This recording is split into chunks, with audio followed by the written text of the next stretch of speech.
Ramesh Babu, National Secretary ISRE, Mr. N.S. Chandrasekhar, all speakers of this workshop, present and past presidents of ISRE Chennai chapters, Mr. Aliswadai Velu and Mr.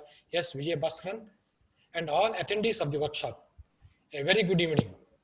I, on behalf of the organizing committee and on my own behalf, heartily welcome you all to this half-day international workshop on CO2 refrigeration. This workshop is organized as a part of Indo-Norwegian joint project, Performance Enhancements of CO2 Refrigeration System with Thermal Energy Storage for Indian Dairy Industry, under the framework of Scheme of Promotion of Academic and Research Collaboration, in short SPARC, an initiative by Government of India. As all you know, India's cooling demand is expected to increase rapidly. It is as per International Energy Agency outlook. Energy used for space cooling in India will increase 18 folds from 75 to 1350 terawatt hour in the next 30 years, during which the power generation capacity should increase 21 folds from 40 to 840 gigawatt. We are also the largest producers of milk and are among the top 2 or 3 in fisheries, fruits and vegetables. All these require refrigeration. India Cooling Action Plan, ICAP, one of its kind in the whole world, brought out by the Ministry of Environment and Forest, Government of India, articulates recommendations on efficient cooling technologies to mitigate the rising energy demand and mitigation of global warming, which includes a strong advocacy on CO2 refrigerant. We have also signed COP21 agreement at Paris in 2015 and Kigali Amendment in 2017 to phase down HFCs recently. The workshop is organized with this background to promote the application of CO2 refrigeration, especially where it can score better than other seemingly harmful man-made synthesized chemical refrigerants. After the brief presidential address by Professor Ramesh Babu and chief guest address by Mr. Chandrasekhar, we have 5 distinguished speakers to talk on various aspects of CO2 refrigeration. First, Dr. Armin Hafner, a distinguished professor in refrigeration technology at the Norwegian University of Science and Technology, in short NTNU, Norway. He will speak on natural refrigerants, including CO2 in general, and describe the development examples of CO2 refrigeration technology for different sectors in industrial, commercial, and marine fields. One of the big advantage of CO2 refrigeration is its capability to simultaneously provide heat at high temperatures, but not without overcoming problems. Professor Satyanarayana Seshadri, IIT Madras, will dwell on such problems, challenges, and remedies. This is followed by brief talk by Professor Pramod Kumar, IISc Bangalore, who will explain how and why CO2 refrigeration is better than all its competitors for marine applications. Professor Ram Gopal of IIT Kharagpur will take you through thermodynamic performance of simple CO2 systems, comparing with other refrigerants. Then he will talk on advanced systems for improved performance, possible potential applications in Indian context, and issues related to commercialization. Finally, Ms. Silja Smith, a senior research scholar at NTNU Norway, will talk on integrated heating and cooling, all-in-one CO2 systems for simultaneous heating and cooling, as required for milk dairies, hotels, hospitals, and large buildings. I trust the workshop will benefit all the participants. With this, I request Mr. Aliswadai Velu to introduce the guests and take the workshop forward. Best wishes and thank you all. Thank you, sir.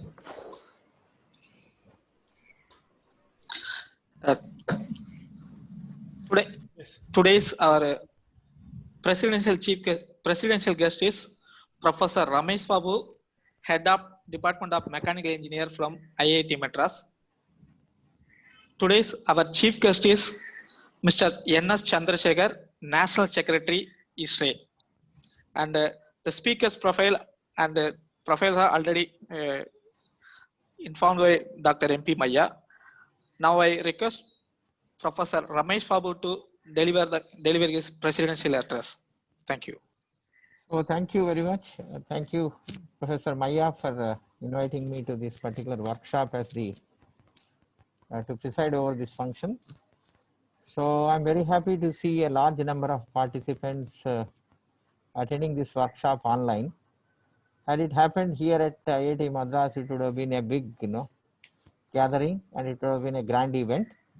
However, with these online arrangements that are possible with so many platforms, I think you will be able to convey what you wanted to convey through the eminent speakers like Professor Armin Hafner, and also the chief guest, Sir Chandrasekhar, and other eminent speakers from IAC, Professor Pramod Kumar and others. But as a part of my speech, I would like to share some of my experiences over the COVID period. In the sense, though we all tend to think that the COVID is stalling many activities, I do not think it is true, not only in India, even in the other countries also. I think it has become more and more easier and more focused. Unlike the earlier days wherein we used to meet in person and then exchange our greetings and best wishes, etc. I think it has become more focused in terms of dealing with the topic in a very clear and interesting way. So I think at this point of time, I think these are all very emerging areas. I think India needs, and even the experts from the other countries also need to contribute to the global growth and the growth of the refrigeration and air conditioning systems in India also. I am sure that this particular society and the chapter showing interest in these areas is also quite laudable. I think as far as the IIT is concerned, the IIT is one of the topmost universities here in engineering and technology, and we have reached a level of eminence at the national level, but we wanted to continue to maintain this level and then reach higher levels in the world ranking also, for which we are relentlessly putting our efforts to see that our interactions with foreign partners and also collaborations with any industry and associations strengthen from time to time. I think in today's world, I think we can't work in isolation. And even if you think that we can do something on our own with our own intellectual capability, it might not take us to very high levels. So in that context, I would like to share that IIT Madras has unique capabilities in promoting the research and development to the industrial level through several initiatives, and one of them is the translational R&D. In the sense, we just wanted to translate the ideas from the laboratory level to the commercial level. I think some of you might be aware of our efforts in terms of building up the first research park in India, which is called the IIT Madras Research Park. So though we do very good research and also the teaching at undergraduate and postgraduate levels, I think this is very, very important and emerging in a big way, and in view of several initiatives launched by the government of India over the last few years.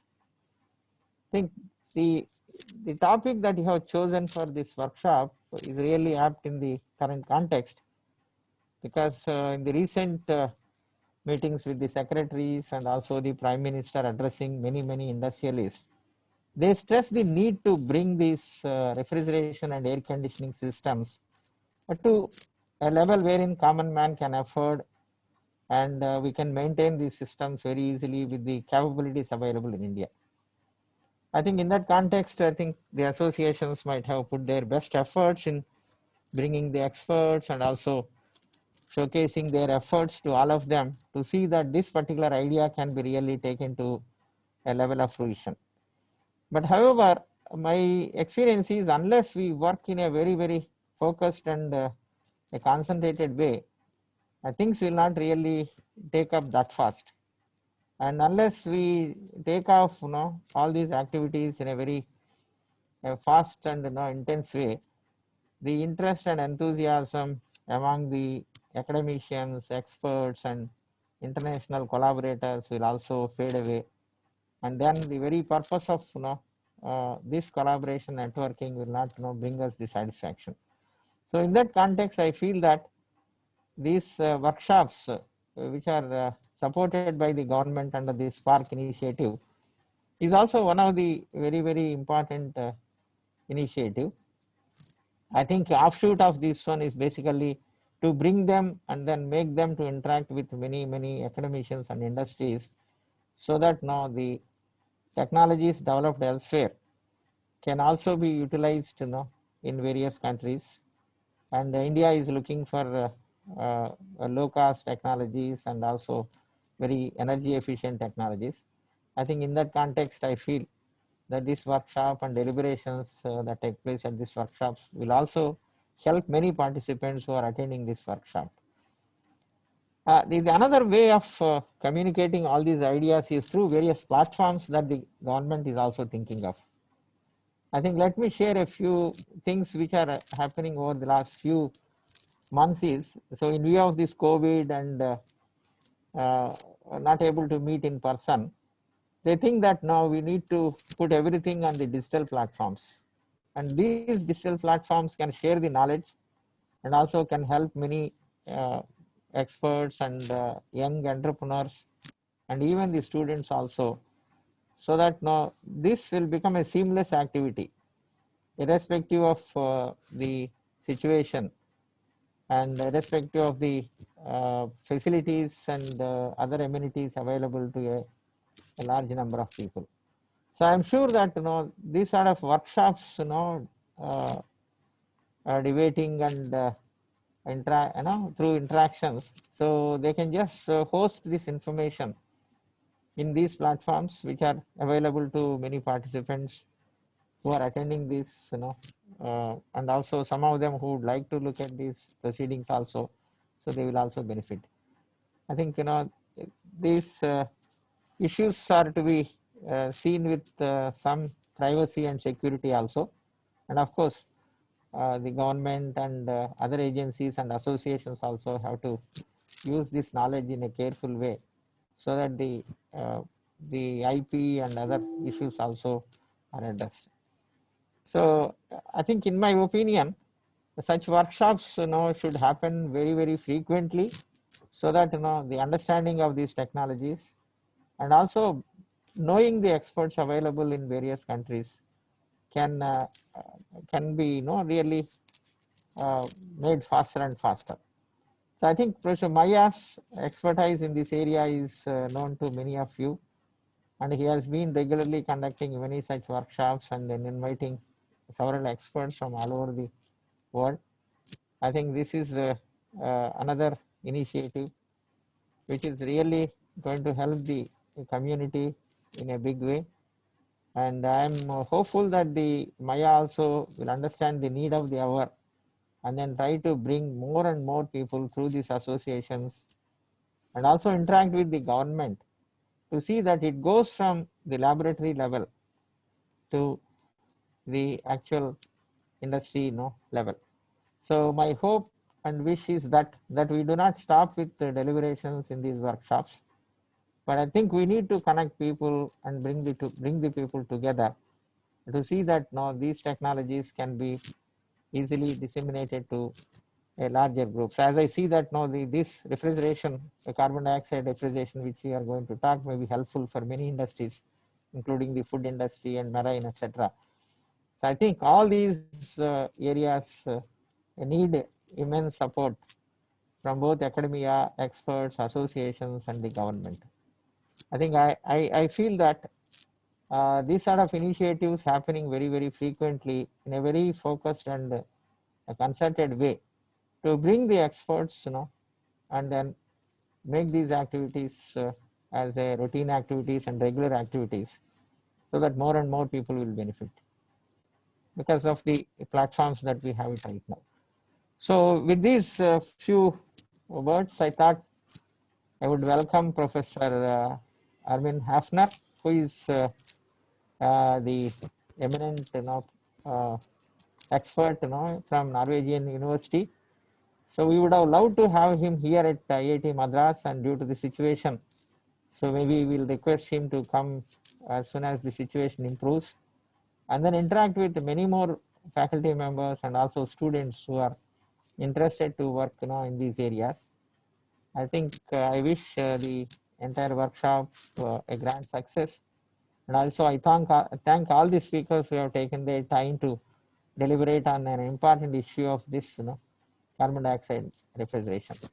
So I once again thank Professor Maya and also the organizers for giving me this opportunity, and a few things about, the institute. I think you are all familiar with the institute.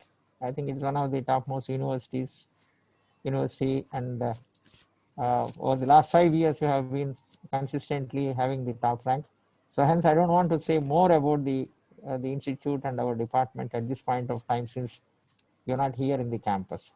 But however, whenever you get an opportunity, you're most welcome to visit our laboratories and also our department and interact, with all the experts, and also visit our research park whenever you have an opportunity to see the activities, in the research park, and then try to support us and try to help the institute and nation as a whole. So with these words, I thank you all for your the attention. Okay, thank you. Thank you, sir. Yeah. Now I request our chief guest, Mr. N.S. Chandrasekhar, National Secretary History, to deliver his chief guest address. Thank you, Ali Sodai. Am I audible? So you have to speak a little bit more, sir. Your voice is low.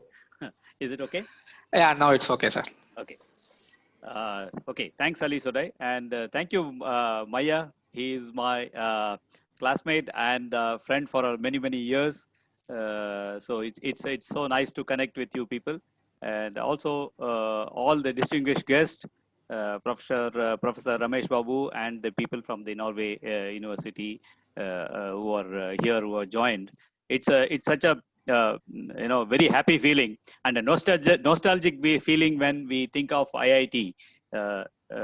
Being me also having done my post graduation from IIT Kanpur, so it's always a pleasurable feeling to be associated anyway with in some way or other with IIT. In fact, a couple of years back, I had an opportunity to be there in physical presence for the similar workshop which you conducted, and I was able to attend the full day workshop there. So it was a real enriching time which I spent with you all in IIT. So that's the background about the knowledge of IIT. Today, I am actually deputing on behalf of our national president Rishi Mittal, who is not able to join because of his ill health. He is not able to join today. But I am very happy to see that the workshop in collaboration with IIT Chennai, IISc Bangalore, NTNU Norway, and ISRE Chennai chapter have come together to conduct this workshop under this program of promotion of academic research collaboration, aptly named as SPARC. It always creates a spark in anybody's mind. So that's the very apt name for this for what we are doing. I'm sure the faculty who are going to deliver the lecture today are well-known faculties in the field of refrigeration, and they have huge knowledge. And the participants today, I am seeing already a huge number of 90 participants present already. So it means it's a great success to this. Even a physical workshop doesn't get this many number of people at the time. So this is a great success. This platform Okay, it is by default we are into this platform because of the COVID situation, but this platform is creating as wonderful opportunity for all of us to connect together within a short time, and then at the same time get enriched ourselves. So the CO2, when you look at it, yes, we all know it is a natural refrigerant, and the release of CO2 in the atmosphere, it has got negligible effect when compared to various various discussions and debates which we have regarding global warming due to various things. So this has got a very negligible effect. It has got a greater system efficiency. That's what I understand, at least a little bit on this. When I see that, I'm not a great refrigeration guy. I spend more of my time in HVAC. I'm a conventional man using HFC refrigerants and so on. So I spend more of my time, but I do understand this, and I am a great fan of ammonia to some extent, if you look at it. So yes, but at the same time, CO2 has some little bit of drawbacks. It has got higher working pressure. So rightly said by Professor Ramesh Babu that we need to look into how the industry can connect with this and make sure it is not a laboratory affair. It is something which can be developed over and over, and then it can become a common usage refrigerant at any point of time. So that will be the wish of all of us, that we get into natural refrigerants. That will be definitely a great wish. I would like to say a little bit on ISRE at this time, that ISRE has its mission to advance the arts and sciences of heating, ventilating, air conditioning, and refrigerating. And the R in that refrigerating, no, it is we want to serve humanity and promote sustainable world. That is our prime goal in this. We have close to 43 chapters all over India. We have about 13,000 members. We have close to 10,000 student members who are members of this. So all put together, we are about 25,000 members are there this year. Another 2,000 new members have got already added in this year, even though there is a pandemic. So this is where all the industry people are there.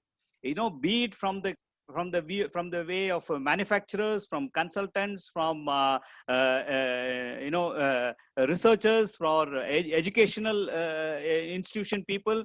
Almost everybody is there, and ISRE is creating platforms in such a field, making sure there is a space for everybody to interact with each other, and that is the way where we can convert the education what we get at the colleges into an industry perspective education. That can be done by the platforms which we are creating. And this is a perfect example of the industry coming together, or the society coming together with you all, and at the same time making sure this happens. So that is a wonderful way we can do it. And I'm not saying that it is going to happen overnight, and it's something which can be making sure we expect things happen day in and day out, and it can just happen like that. It is not going to happen like that, but it is going to be a constant process of working on this. This is where our national president this year has given emphasis on the R in that HVAC and R, which is the refrigeration.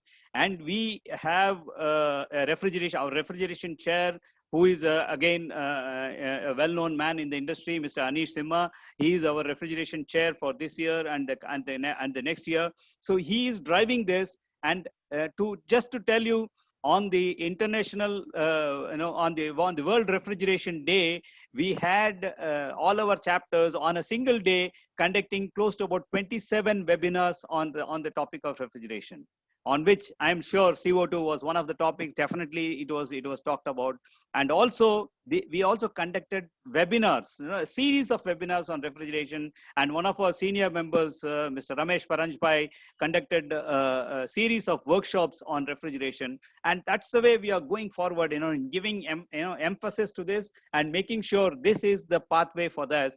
And I'll be very happy to see that more and more developments coming in this from the point of view of CO2 as a natural refrigerant, which is part of our daily life. So that will be a real pleasure for us. And we have wonderful members like Harshal Surange, Arvind Surange, Mr. Pankaj Darkar, and so many people are there our members who are senior members here, and they all are ready to devote the time in terms of this. So I am sure you need to take the lead and move forward, and let us see how we can do that. And this is a great, I'm seeing this continuously happening, this workshop for many years. I'm sure we will continue to do it and make sure that how this development can turn into an industry perspective. And thank you all once again for having me here and giving me a chance to speak to you all. And it is a real pleasure. And I'm sure at the end of today's conference, all of us who are participating will go enriched with the information, knowledge, and that is something we need to share with everybody so that becomes a great platform for everyone to have this knowledge. Thank you one and all. Thank you, sir. Thank you for your chief guest speaks. Now I request Professor Armin Hafner to deliver his topic on the development of R74 refrigeration technology. Professor Armin Hafner, the floor is to you. You can share your screen, and then the floor is yours now. Yes. Thank you. Thank you very much for the nice introduction. Welcome everybody to this SPARC seminar. Unfortunately, we do it in this platform, but luckily then everybody can join and listen what we have to tell about. My part will start with the introduction of what have we done on refrigeration technology development with natural working fluids.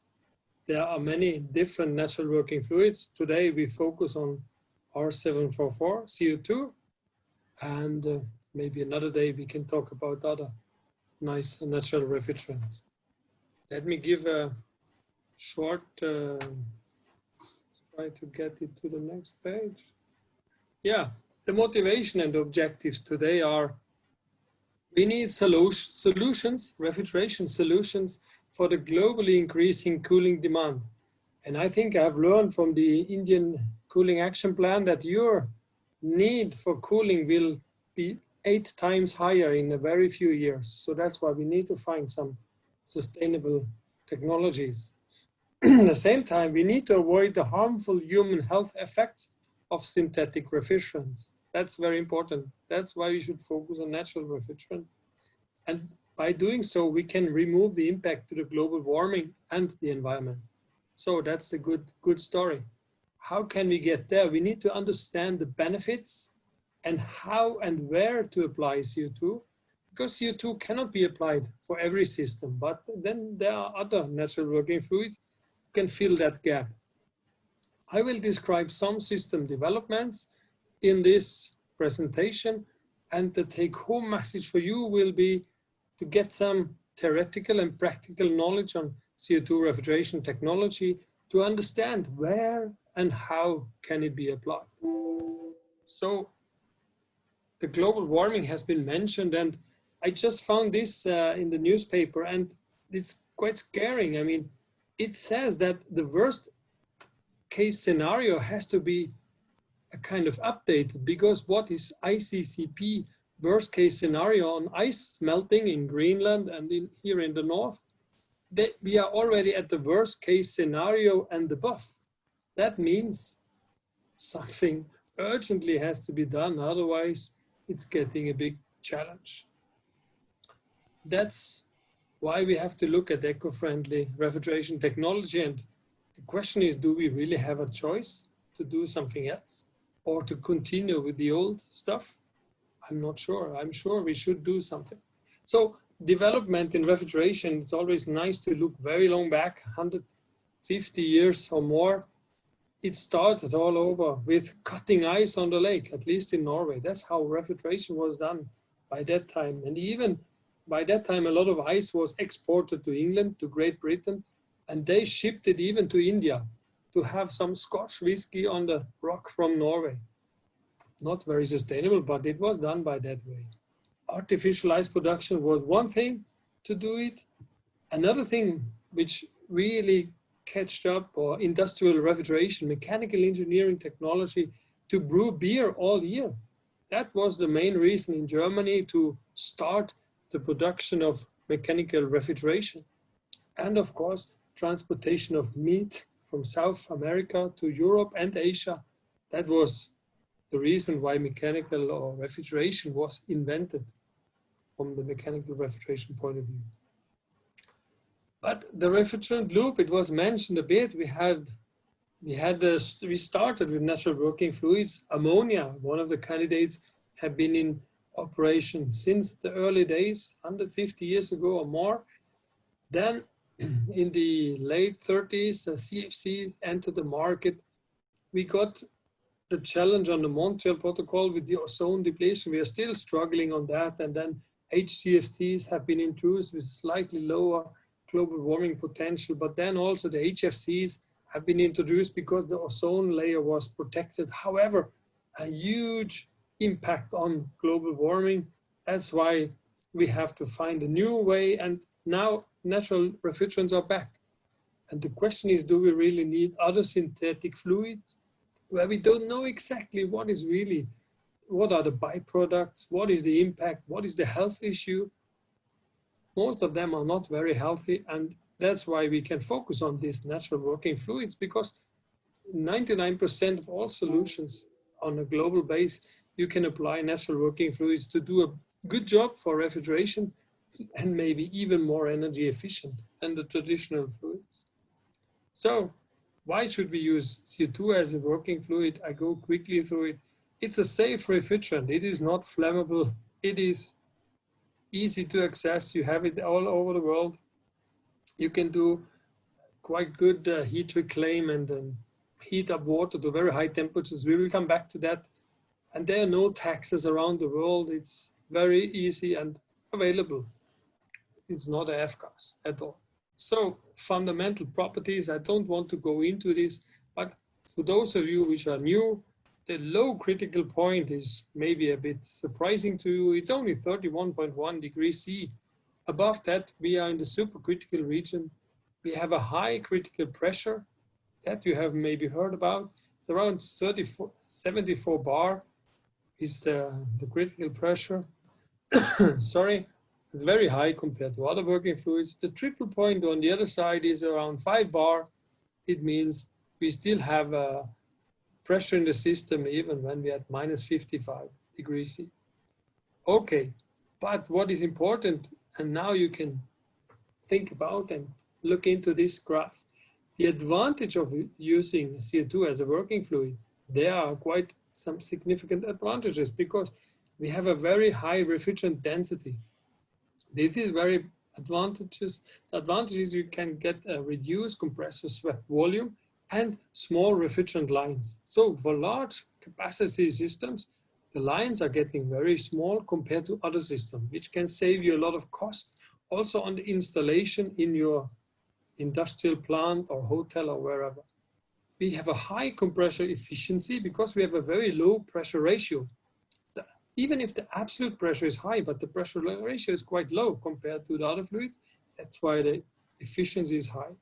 And we have exceptional high heat transfer due to the favorable properties of CO2 with a low specific pressure drop, which is also in favor of having large systems or long distances, like we will see later in a supermarket system, for example.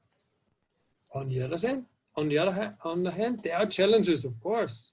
We have an increase in heat rejection losses. If you see here, this additional triangular is kind of an additional heat rejection loss. On the other hand, we also have an increase in throttling losses, which is represented by this square. On the other hand, maybe we can convert these challenges into some opportunities. And that's what we want to look into today.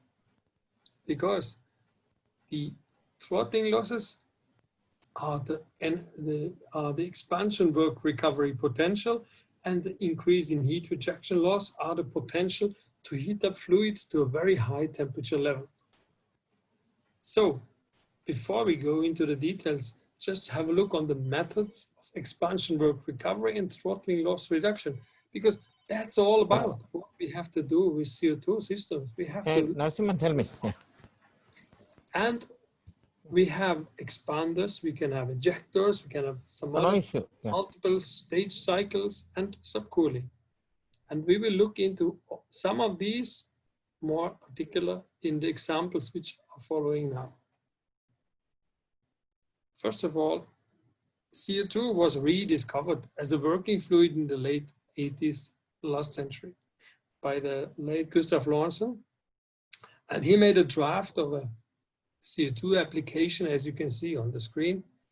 It is a very simple sketch of a CO2 system where you see the compressor, the gas cooler, suction line heat exchanger, an expansion device, and then a low pressure receiver and back to the compressor. You will find it also in the handout of this presentation, a more detailed explanation.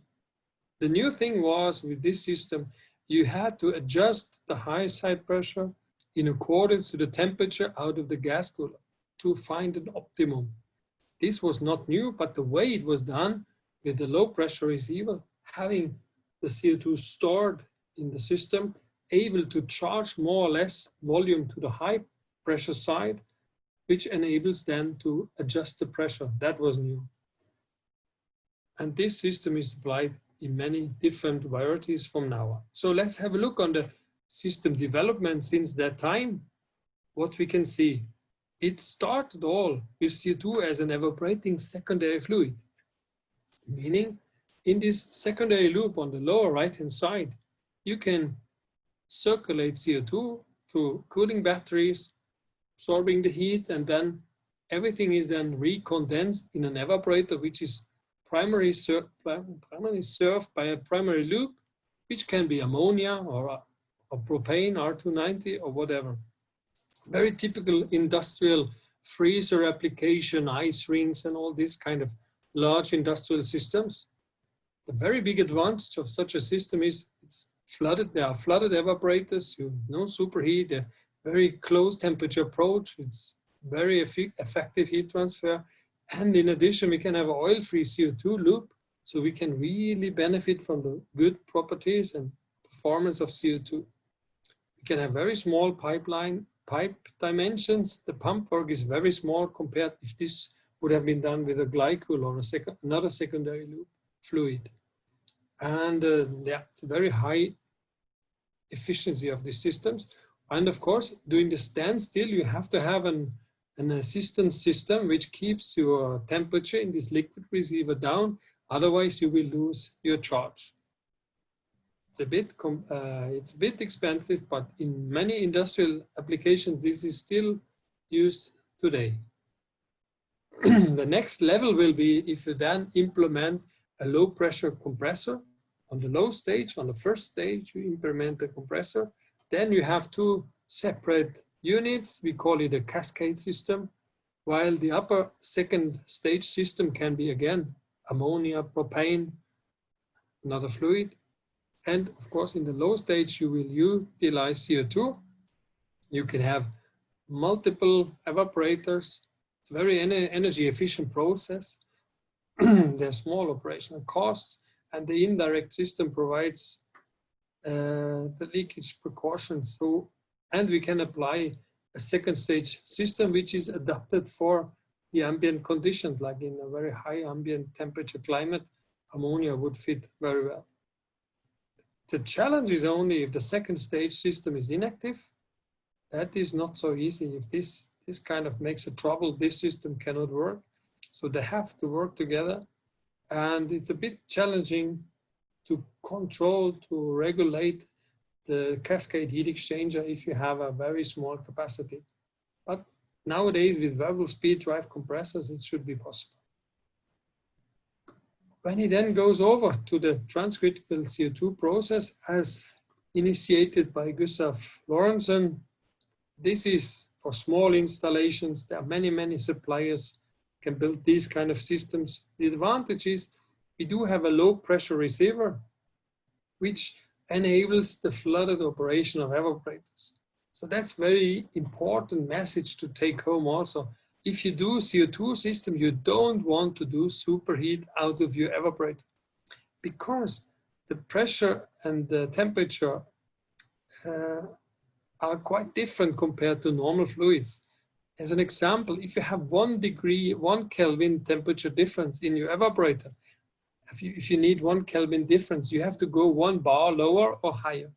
Meaning, if you want to introduce a superheat, which requires a certain temperature difference, that would mean you have to lower your suction pressure by several bars, which is not very beneficial when it comes to energy efficiency.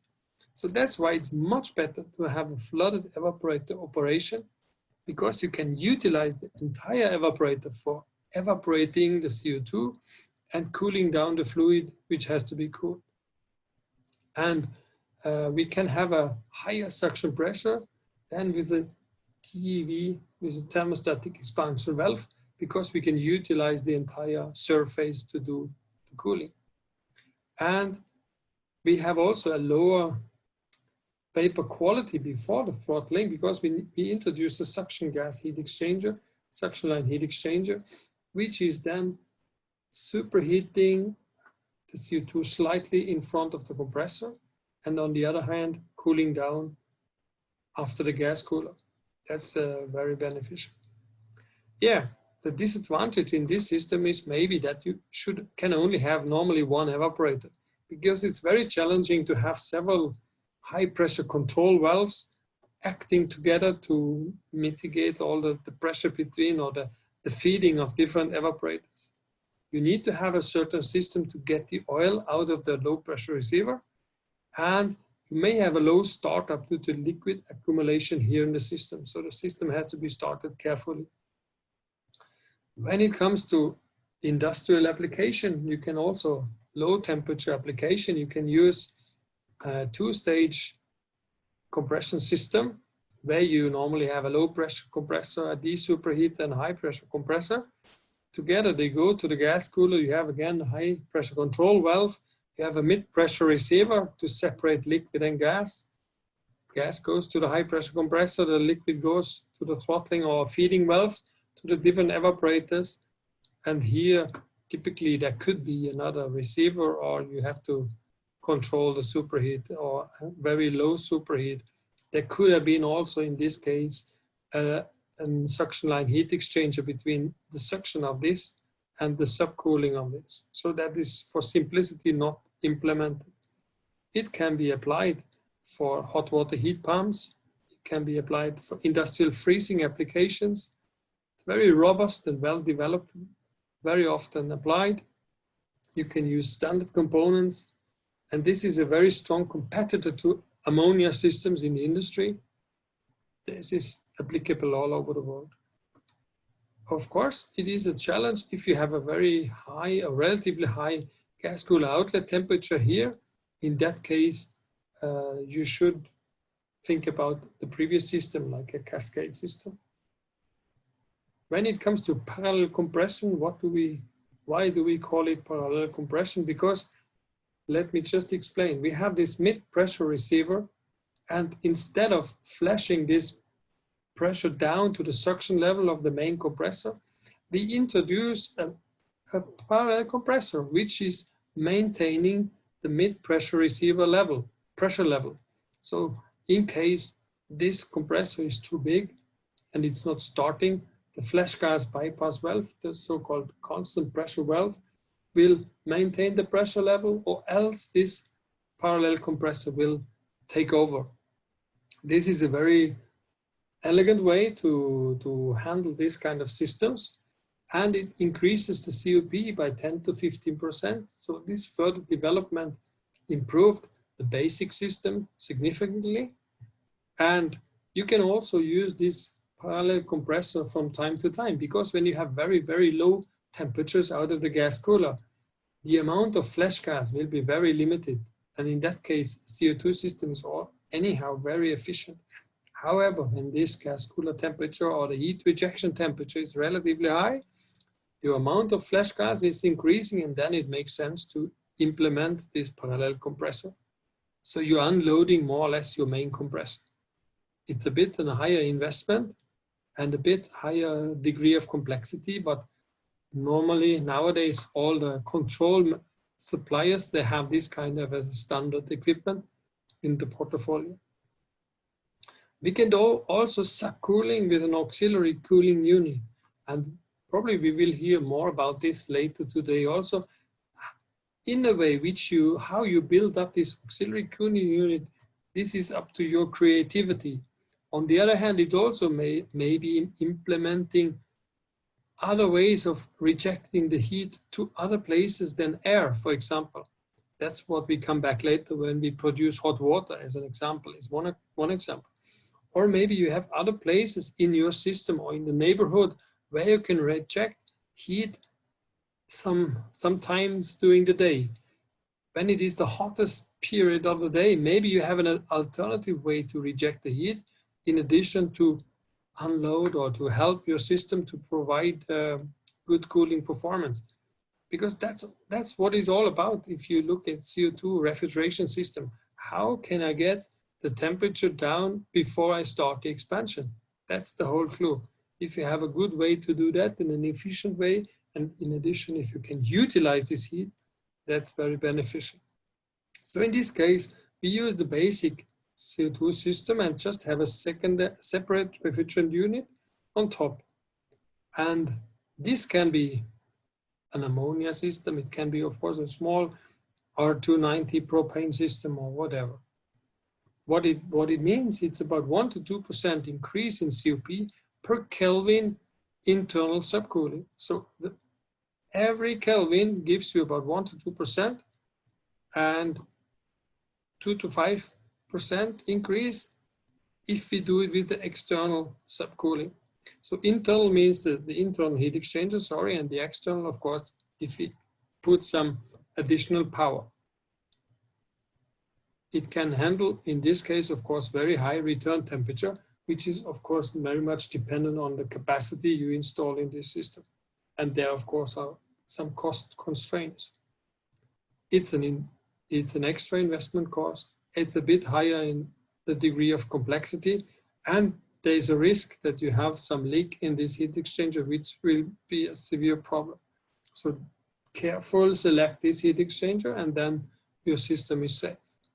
So this is one example on an auxiliary cooling unit. It can be operated with whatever you can find.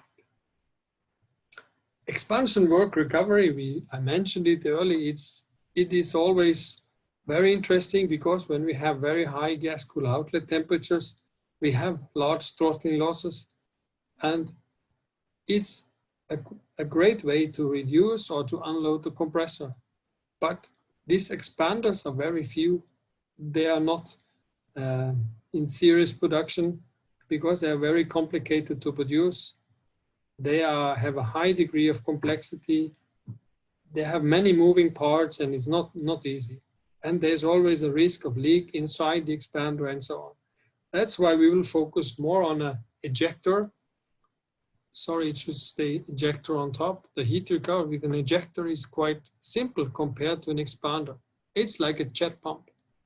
So there is no extra work from outside required. It's a free pressure lift we can introduce. And we have no moving parts. That's the very important thing. It's easy to install, operate, and maintain. And it's part of the expansion device in a way. It's the expansion device. And it's simple to understand. It's the Bernoulli principle. When the speed of a fluid increases, its pressure decreases and vice versa. So how does it work? The high pressure fluid enters the motive nozzle here on top. On the left-hand side, you see here, the high pressure fluid comes in. And in there, the pressure energy is converted to kinetic energy. So we have supersonic exit conditions here. We may see some movies later today. And then the fluid at the low pressure side is sucked to the nozzle here. And this comes then from the evaporator part. So here the low pressure fluid is sucked in, while the high pressure goes here with a very high velocity. We have a nozzle part here where these two streams are mixed. They're further mixing here. And when the pressure further decreases, when the pressure further increases in the diffuser as the velocity of the stream decreases. So the fluid slows down, pressure goes up, as you can see in this part. So compared to the normal pressure level on the low side, we can get this pressure lift more or less for free. It's part of the expansion. It would have been an expansion loss. And now we utilize this to pre-compress the gas before it goes further in the system. So how do we implement this? We are, in a very simple way, unloading the compressor. So that's what we are doing. We have the compressor here. Normally, compressor would suck directly from the evaporator, but in this case, the compressor keeps the pressure level in the medium pressure receiver constant. And the evaporator is operated, the entire evaporation, what takes place in the evaporator, is taken by the ejector. It's lifting up it into this receiver where the compressor picks it up. So by doing so, we are lifting up the suction pressure of the compressor. That's why we call it an unloading of the compressor. It ensures a continuous fluid stream through the evaporator in this case, and the pressure lift can be between 5 and 10 bars. No, 10 to 15 even. And we can get up to 15–70% increase in COP. And we can assume that the ejector efficiency is around 30% at optimum condition. What does it mean, 30%? 30% means we utilize 30% of the available expansion work to pre-compress all the vapor which comes out of this evaporator. So 30% is utilized to pre-compress, to unload the compressor. We can also put this in a bigger system. We can implement different kind of ejectors. And now you see it's getting more and more complex. We are combining different things. We are implementing the parallel compressor principle, as I explained you before. We have evaporators. We have a low pressure receiver collecting the liquid in case, and we are not superheating this evaporator. We are just feeding them to perform optimum. In case there is some liquid coming out, it doesn't matter because the ejector picks it up and delivers it back to the mid-pressure receiver. So this separator is then separating liquid and gas. And as I explained before, the parallel compressor takes the vapor while the liquid goes to the evaporators. And in the low pressure receiver, the pressure level is maintained by the main compressor.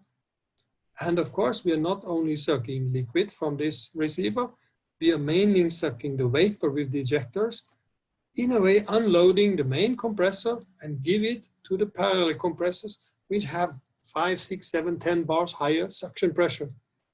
And as they have a lower pressure ratio, these compressors can do this job in a more efficient way than the main compressors, if they are loaded correctly and run perfect. So you see, we are more and more implementing more of these features, but this is how we can improve the seasonal energy efficiency. We can run all the evaporators always flooded. This gives us 10%. We can unload the main compressor, or we can move. We can have a pressure difference between these two tanks by 10 to 15 bar, which is very beneficial. And then we get the 17% higher COP. That's the same like before. And then when we come now to system applications, some examples. This is a typical supermarket centralized system in Europe, Northern Europe. Rather simple, actually. We have a low temperature evaporator, which is at the level of minus 30 degrees, somehow there, freezing all the frozen products.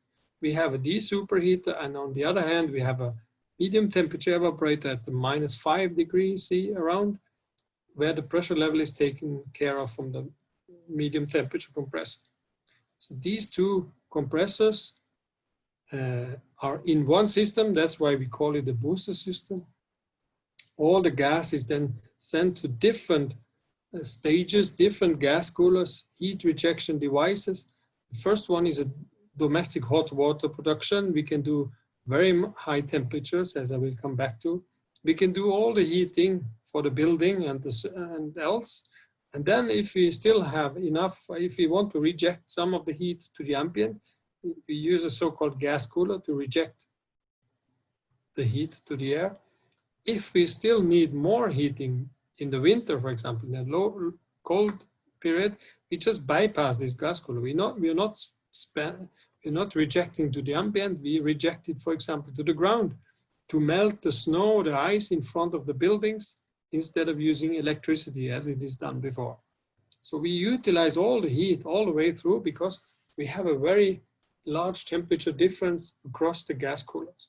And then we have the high pressure control valve, depending on the temperature and the demands in the different heat rejection devices is maintaining the pressure level, flash into a liquid separator where we take out the liquid towards all the evaporators while the gas is flashed by towards the medium temperature compressor. Very simple system, 10,000, 20,000 of these systems are all across Europe. Just for you interested here, you can find how this is then implemented in a typical pH diagram. I will skip it to save some time. When we come to systems at a bit higher ambient temperatures, like you have in your country or in Southern Europe, what we do, we add a parallel compressor. We can add air conditioning on the left-hand side. I will come back to this chiller function later on. I will explain it in detail later on. But it's more or less the same as I have explained you before. We can increase energy efficiency by having this parallel compressor. And since we now have 3 pressure levels, it is very efficient to implement the 3rd temperature level for air conditioning, which is exactly on the pressure level of this receiver, where this compressor takes the lead and maintains the pressure level. Again, you can find this in the pH diagram, and when you look into the slides later on, you will find all the different points. And depending on your ambient conditions, these 0.5 and 6 are varying. And then you can see also why at higher ambient temperatures, this is example for 80 bar operation, but if you go to 90 bar and you have 40 degrees C, you will end up here and you flash down here. You see the amount of flash gas is quite high and the work recovery potential is also very high. That's why we come back to ejectors in the next example. But in the meantime, I want to show you how many installations of transcritical CO2 systems are around in the world. And India has appeared on the list, and we hope we can increase the number in the very near future to higher numbers. And as I said, where it makes sense, where we can really utilize efficient configurations, we will help in India to implement these. Let's have some case studies. One of the examples is the supermarket cooling system test facility at IIT Madras. Maybe some of you have had the pleasure to visit it. It is meant for you to get practical training to see how these kind of systems can operate at very high ambient temperatures. Get in touch with the people at IIT Madras, and I'm sure after the COVID issue is solved, you can arrange training arrangements with your students or with your company, or we will also try to come back with trainings available for all the people who would like to attend. Another example is a supermarket, a real supermarket in Amman in Jordan. It leapfrogged also, like it will be the case mainly in India, from R22 to CO2 2 years ago. And actually they are saving in this supermarket about 40,000 kilowatt hours a year, every year, because of the CO2 system and how they implemented it. In addition, they save about 20 kilograms of refrigerant leakage, which also corresponds to 35.2 metric tons of CO2. This is a significant contribution to reduce the emission. And the system, as I explained before, was a parallel compression system. It was supported with ejectors, and it is quite standard nowadays to get these kind of systems from the shelf, from different suppliers in Europe. This is another case which is implemented in Portugal. It also saves a lot of energy for the customer, and the end user, he is also saving about 30,000 euro a year on electricity compared to the shop or the system which has been previously. A comparable shop uses much more energy than this one. It's again implemented the air conditioning. It has ejector blocks. You can see them on the picture here itself. Several compressor stages. You have several medium temperature compressors, several parallel compressors, several low temperature compressors. This is typically how in Europe supermarket system looks like. Everything is in one machine room, and from every cabinet is connected to the different suction group of the compressors to maintain the cooling or freezing, and in this case even the air conditioning with direct expansion heat exchangers inside the air conditioning unit.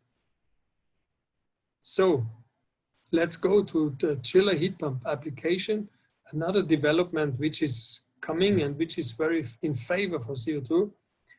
It's very compact and energy efficient. This is an example. Look, we have in this case 3 compressors are in this place. They are all maintaining the pressure level in this liquid receiver. The purpose of this unit is to produce 7-degree C water chiller, it's a chiller, and 90-degree water on the other side. So the control is mainly to get this 7-degree C, and the work is divided between 2 evaporators. And why is that so? Because it has to do again with the work recovery potential of the ejector. It has to do with the temperature after the gas cooler, but we can utilize this ejector to do a certain job. In the first place, we utilize the liquid from the receiver directly in a plate heat exchanger. So this liquid is evaporating at a higher level than the other one, because the second evaporator has a lower pressure level because the ejector, remember, is able to reduce the suction by a few bars. Let's say 5 bar lower means this evaporating temperature is 5 Kelvin lower than the other one. And by doing so, we can efficiently pull down the temperature from, example, 12 to 7, or even a larger temperature difference, which is more beneficial, but with an elevated pressure level to the compressor. And that's why this is so energy efficient.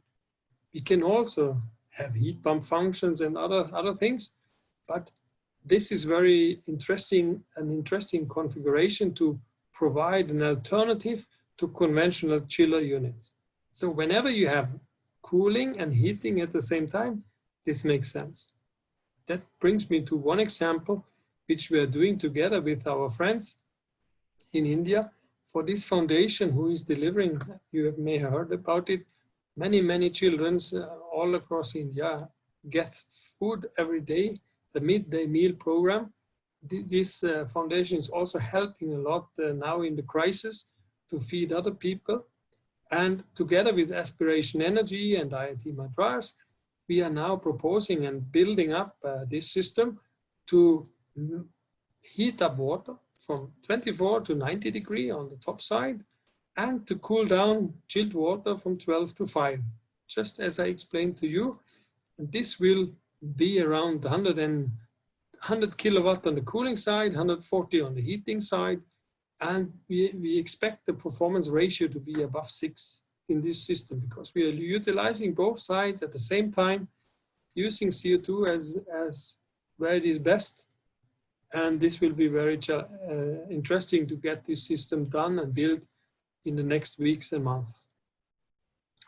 So, but there are also some other barriers. It's not only the technical barriers, which we mainly have solved. What we have to focus on is an awareness barrier. People don't know that these kind of systems could be an alternative for a chiller, for example, in a hotel. We will hear more about that later. Knowledge, how to do it, we will help. Everything is mainly open to public. We have a social barrier that not all of them are able to implement this. Sometimes the organization barrier is hard because somebody is doing an investment on the equipment, other are the owners, and they don't have any benefit. The one investing in the unit has no benefit from the low operating costs. So he rather buys something which is very cheap. He don't care about the operating costs later on. And in some areas, there are even legislative barriers. Legislation is not allowing a number of units or the charge or whatever. There's some because they don't know what could be the safety mitigation. So in summary, when we look at integrated CO2 system, it is really possible for well-designed and implemented CO2 units to outperform the current technology applying non-natural working fluids. We can be more energy efficient, the total cost of ownership will be lower, and of course, a significant lower impact on the environment. So the future trend for this, which I would like to highlight, is that we can do supermarket refrigeration, provide the entire flow for the building and the neighborhood. We can do integrated chiller heat pumps, especially for those areas where flammable working fluids are not allowed. Here and there, we can outperform the traditional chillers because they are mainly using synthetic refrigerant, but also not utilizing the heat entirely, and there's fuel burned to make hot water and whatever. So this is really a good way to do it. I would like to thank you for your attention, and if you have any questions, please, we can take maybe one now, or else send me an email, ask, and we will come back to you. Thank you. Thank you, Professor Armin Hafner. Please wait till the end of the webinar. We shall take the question and answer session at the end of the webinar. Thank you. Okay. And now I request Professor Satyanarayana Seshadri, IIT Madras, to deliver the topic on challenges and remedies for high temperature heat pumps. So the floor is yours. Thank you. Thank you for that wonderful lecture on CO2 heat pumps, Professor Hafner. Hope you're able to hear me. So I would like to talk today about my experiences with the high temperature heat pump systems, which we had installed quite a bit in the field. And Professor Hafner talked about aspiration energy. So we have been working with Aspiration Energy as an industrial partner, and also working with a few OEMs like Honeywell and Emerson in terms of developing the next generation heat pump technology, primarily looking at very high temperatures and very high lift. We had installed about 2 years back the first 90-degree system in using a synthetic refrigerant in one of the heat pump applications in the industry. Till date, we have done about 120 plus machines of such kind, and we also have local manufacturing along with Aspiration Energy. We have helped them set up manufacturing and understand how to do heat pumps for high temperatures. Currently, we have established an R&D lab in my lab at IIT to study different refrigerants, and as part of this is the collaboration between IIT Madras, NTNU, and the company on development of the CO2 heat pump. And we are currently looking to deploy a greater than 100 degrees C heat pump system, and also potentially look at steam generation from heat pumps. This is one of the applications where I will talk a little later about where these could be deployed. So this is the current work that we do along with an industry collaboration. So where do we deploy these kind of machines? A lot of sectors in industry require fairly low grade heat, which is currently being supplied using very high exergy fuels like diesel or kerosene or electricity, or even coal or biomass. Most of these fuels are high exergy fuels, which are burnt to produce hot water in the range of 70 to 90 degrees C, or steam up to say 2 bar, which is something thermodynamically which we generally frown upon because of the inefficiency. And the kind of industrial applications we normally see are any of the pre-treatment processes across the segment, the various industry sectors that I have listed on the left-hand side. We do see pre-treatment applications, most of them. In commercial canteens like Akshay Patra and other places, it's used for both cooking and cleaning, plate wash and hand wash. And boiler feed water is something that we typically see where the temperature of the heat pump cannot go beyond 100. Feed water preheating is done. And right now we have been looking at any process application with the process heat temperature less than 120 degrees C. So there are many such potential use cases, and it is like among the industrial heat requirement in industrial process in India, it is estimated that about 25% of the heat is sub 100 degrees C. And this is the same target market where originally solar heat was looked upon. but due to challenges in the system for deploying solar heat, we are looking at heat pumps. So I will give you a couple of examples, and then I will talk about the challenges that we are currently facing. So in this particular application, the original, this is a painting plant where the treatment, this is in a 3-wheeler plant near Chennai, where it is used for cleaning the metal components before applying a coat of paint. So it was originally an LPG fired boiler, and it also had 2 different sources. The heat source, this is a water source heat pump. So the heat source was something called as an electro deposition tank, and the heat sink was a pre-treatment tank. The electro deposition tank had a chiller integrated with it to maintain the process temperature between 25 to 30 degrees C, and the pre-treatment had a LPG fired boiler.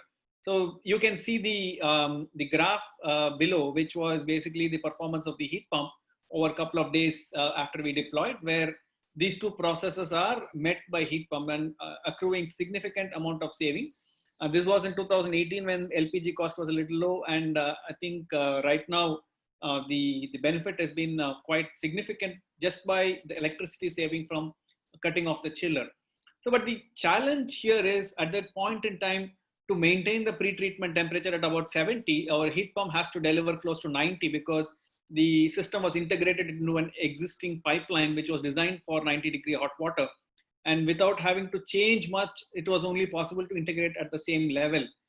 This is the situation that we normally face in most industries, where if you want to replace a legacy system, you have to interface with the existing heat exchangers or existing process lines, which is designed for a higher heat intensity system like a thermic fluid or steam. So we had originally selected this refrigerant called as XP140. It was a candidate refrigerant called DR14, which was being developed by Chemours, but unfortunately, it was something that had a GWP of about 1000, and it is now being completely phased out. So this was an experimental refrigerant by Chemours, and it is not available right now. So this is a challenge where when we want to look at high temperatures, we want to look at refrigerants beyond R134A, but a lot of systems that is capable of handling such temperatures are generally flammable. So another application which I would like to put out here is the one that we installed after XP140 was not available and banned. So in this particular case, this is again a water source heat pump, looking at the heat source being the oil cooler, which is being currently cooled by a cooling tower, where it was used as a heat source for the heat pump, and the heat sink is again the pre-treatment system. The original, before the heat pump, the original heat source was a oil-fired boiler. So in India, right now we are finding, in addition to the hotels and other commercial establishment, there is a significant amount of industrial heating that could be accomplished by heat pumps, primarily in the target temperature ranges of less than 120 degrees C. And in this particular case, we picked up a refrigerant called R152A. This is one of those forgotten refrigerants, or a refrigerant that was developed with, had great characteristics in terms of high temperature performance. It was fairly suitable for systems that run R134A, but it was under the category of A to L. So how do you handle the flammability that comes from the refrigerant was a challenge. So in this particular case, we did test and we did put in certain measures to ensure that the system does not have problems in using R152A. So here the process application was itself 85. So the heat pump delivery temperature was set at about 90 to 93 degree centigrade. Again, a great application because the annual energy bill was reduced by 72%. And another point is, you can see the installation picture here. It was installed like a central facility.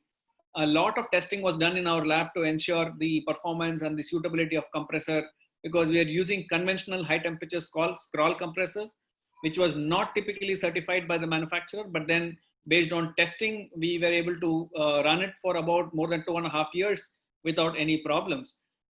That brings back to the question that I generally have is, the biggest problem that we're currently facing in deploying heat pumps in India, specifically for applications such as high temperature heating, which is where currently the market is available. So we closely work with Aspiration Energy to take heat pumps to the market.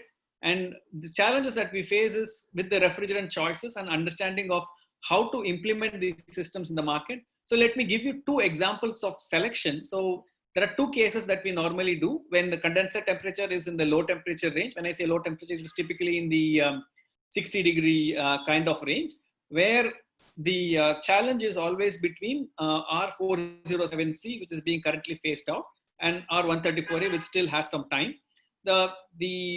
This kind of systems are typically found in commercial applications like hotels, where this system is used for bathing hot water, and also the chilled water is typically designed for the integration with their cooling plant.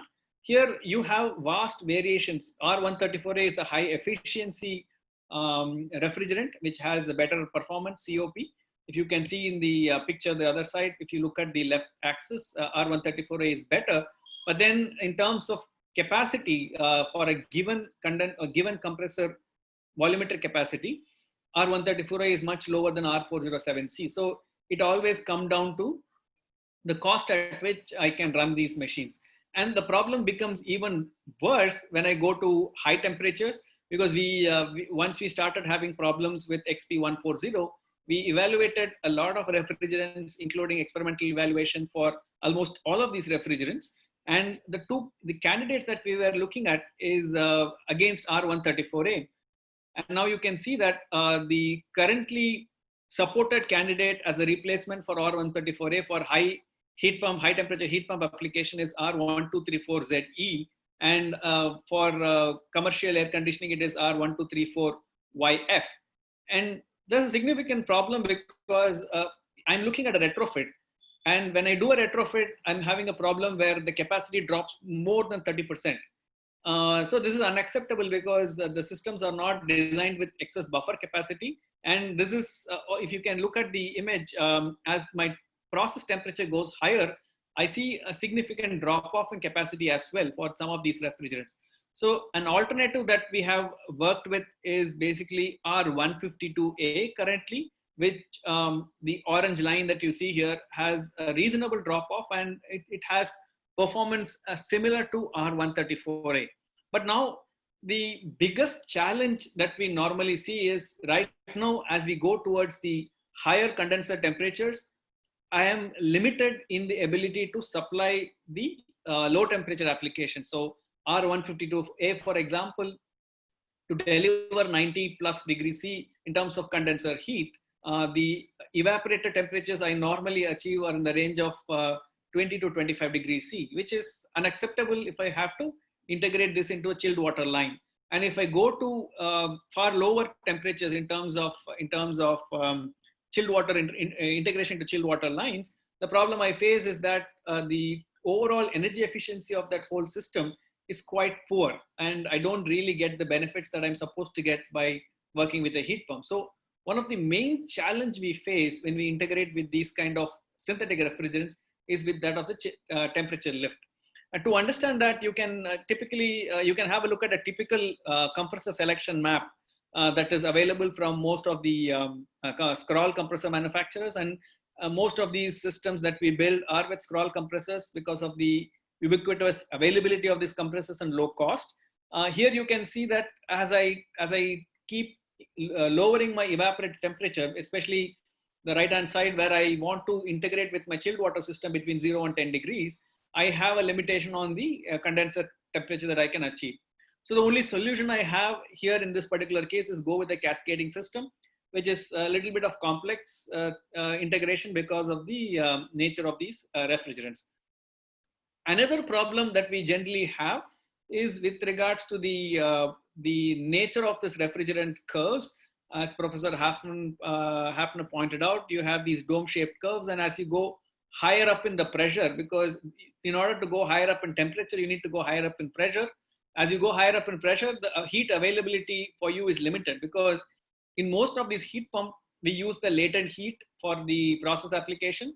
So the temperature set point of the process is the temperature at which the latent heat is available in these systems. And we keep losing out capacity as we go higher and higher up in capacity, higher and higher up in temperature. And for systems like R134A, where the critical temperature is about 101 degrees, as I reach beyond close to about 90, I hit a point where the sizing of the system is unviable for me to deliver the kind of heat that is required. So another challenge is generally that heat pump ratings normally when we look at in the market are typically specified for cold start conditions, which is basically to heat something from some standard wet bulb, dry bulb temperature to a standard output temperature. But in many cases where we integrate these vapor compression systems, it is in a small delta T, because that is how these systems work well, where you are not really looking at a large temperature lift, but you're rather looking at maintenance of temperature in a certain specific application. That being one of the problem. The second problem is also that we are not able to really decide on capacity of the machine, because there are so many more variables. Like for example, here, when we are looking at two compressors that we use for the same kind of volumetric displacement, which is 17.1 cubic meter, with regards to R407C and R134A, the performances are completely different. So in terms of comparing and selecting systems for various applications, it becomes a lot more challenge, because once the system is installed and if there is a requirement for changing the capacity by either way of a kilowatt or temperature, it becomes impossible, because if you want to go to higher temperature, which requires change in refrigerant, the capacity available is lower. So this is a classic problem that we also face in the market when we talk about two cases, for example, where the output is not specified. And there is one other challenge which we normally face when we look at which compressor or which system is the best in terms of its economic payback. Here, a simple ratio would tell you that case 1 is more cheaper, but actually if you really look at it, case 2 was at a specific output of 80 degrees C, whereas case 1 was at 60 degrees C. So this is another challenge which we normally face. So how do we handle, while we handle these integration challenges in terms of temperature lift and also comparison challenges in terms of different refrigerants, the third challenge that normally comes in is in the process. So one of the current application that we are working with is with a dairy company in southern state in Kerala, the government-owned dairy company, to utilize a heat pump. And this is a typical pasteurization process, which we are looking to integrate the heat pump. And the entire process cycle is about 350 seconds, where the milk is heated from about 1 degree C to about 71.7 degrees C within about 200 seconds. And it's actually then cooled quite rapidly back to 1 degree C. So this is the process. Previously, pasteurization was done at 62.8 degrees, which is called as the low temperature heating. And it was done for 30 minutes. But right now, the industry is shifting to the HT-ST process, primarily because it retains the flavor and the whiteness of the milk much better than the low temperature process. But this poses challenges for traditional heat pumps. So when we were discussing heat pump technologies with them, they required heat pump to work from 1 degree to 90 degree. They wanted to use both these situations, because the traditional dairy uses steam generated from coal or biomass fuel. And when you compare the cost of heating from coal and cost of heating from heat pump, they're almost similar. So the saving has to be obtained from the energy efficiency that we deliver by switching off the chillers, because the second biggest consumer, the biggest consumer of electricity in a dairy is the chiller. So unless and until we are able to supply the cooling load to the dairy, the heat pump project in a dairy will not be very cost effective.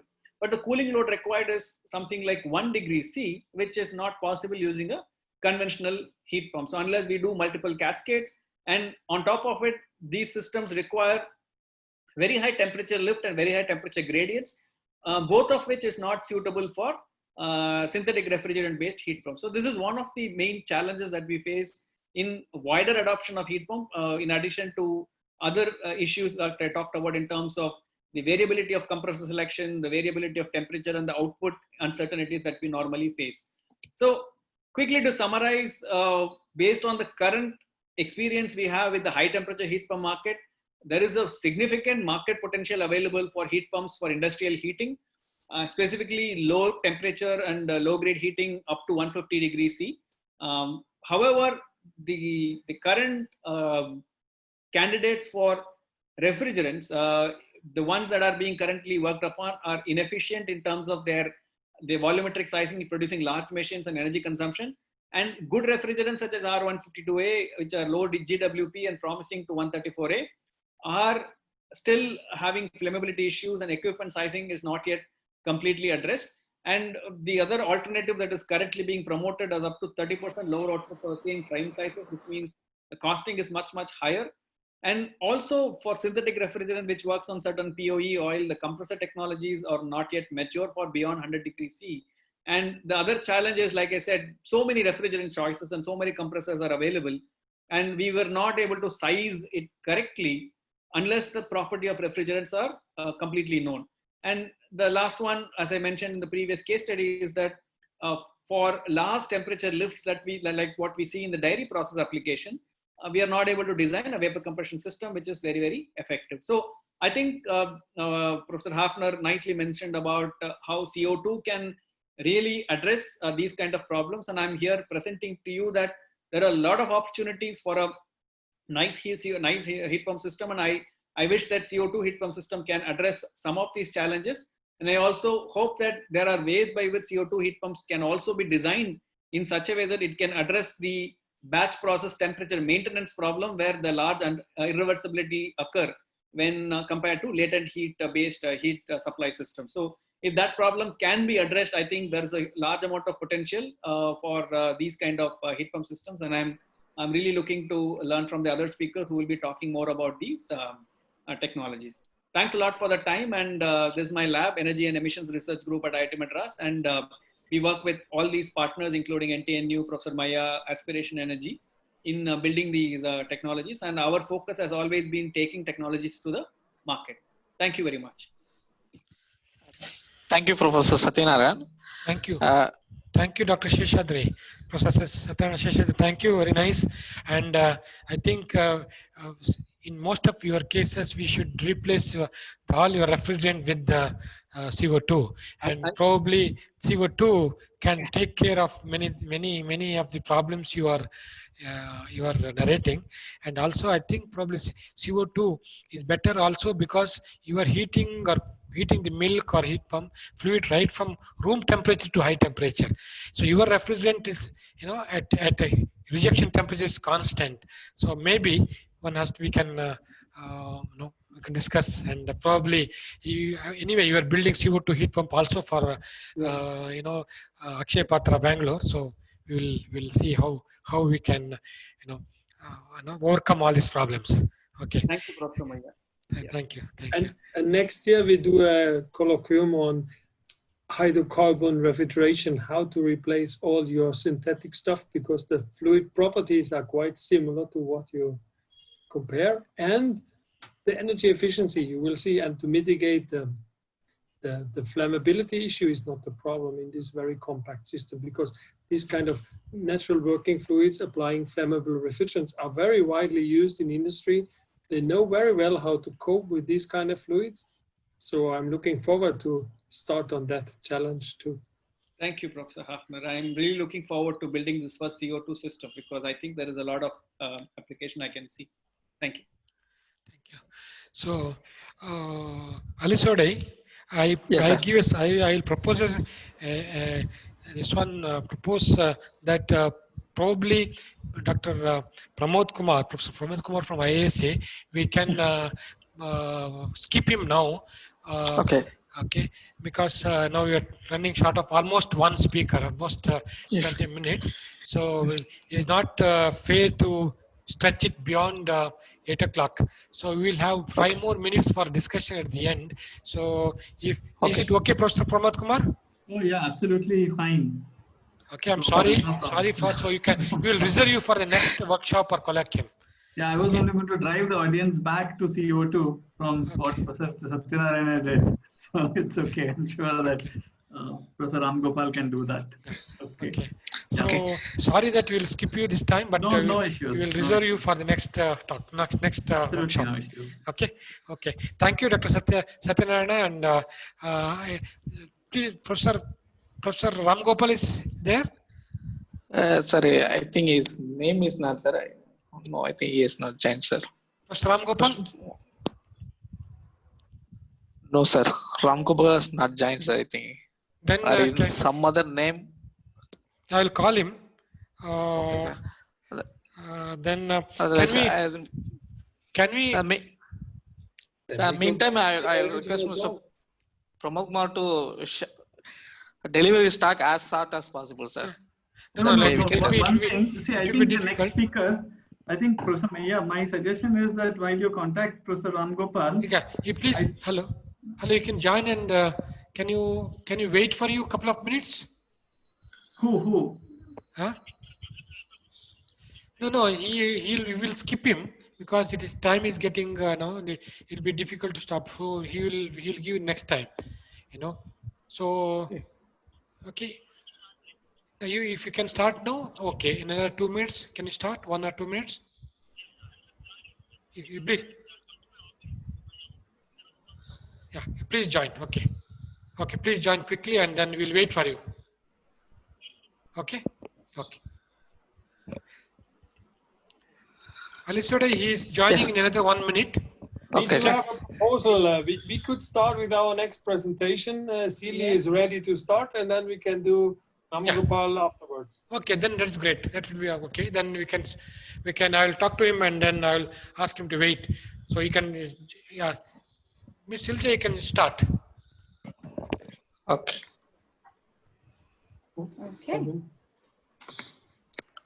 Okay, well, thank you for having me here today to speak. And I will talk a little bit about these integrated CO2 systems for industrial processes and high performance buildings.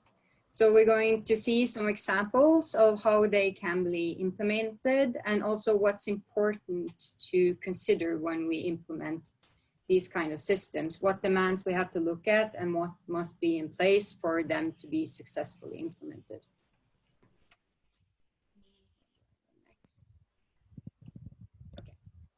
But first of all, I want to define what we mean when we say integrated solution. And what we mean is that we have one single system in the building and that produces both heating and cooling at the location of consumption. Thus, we don't have any losses of heat during transport.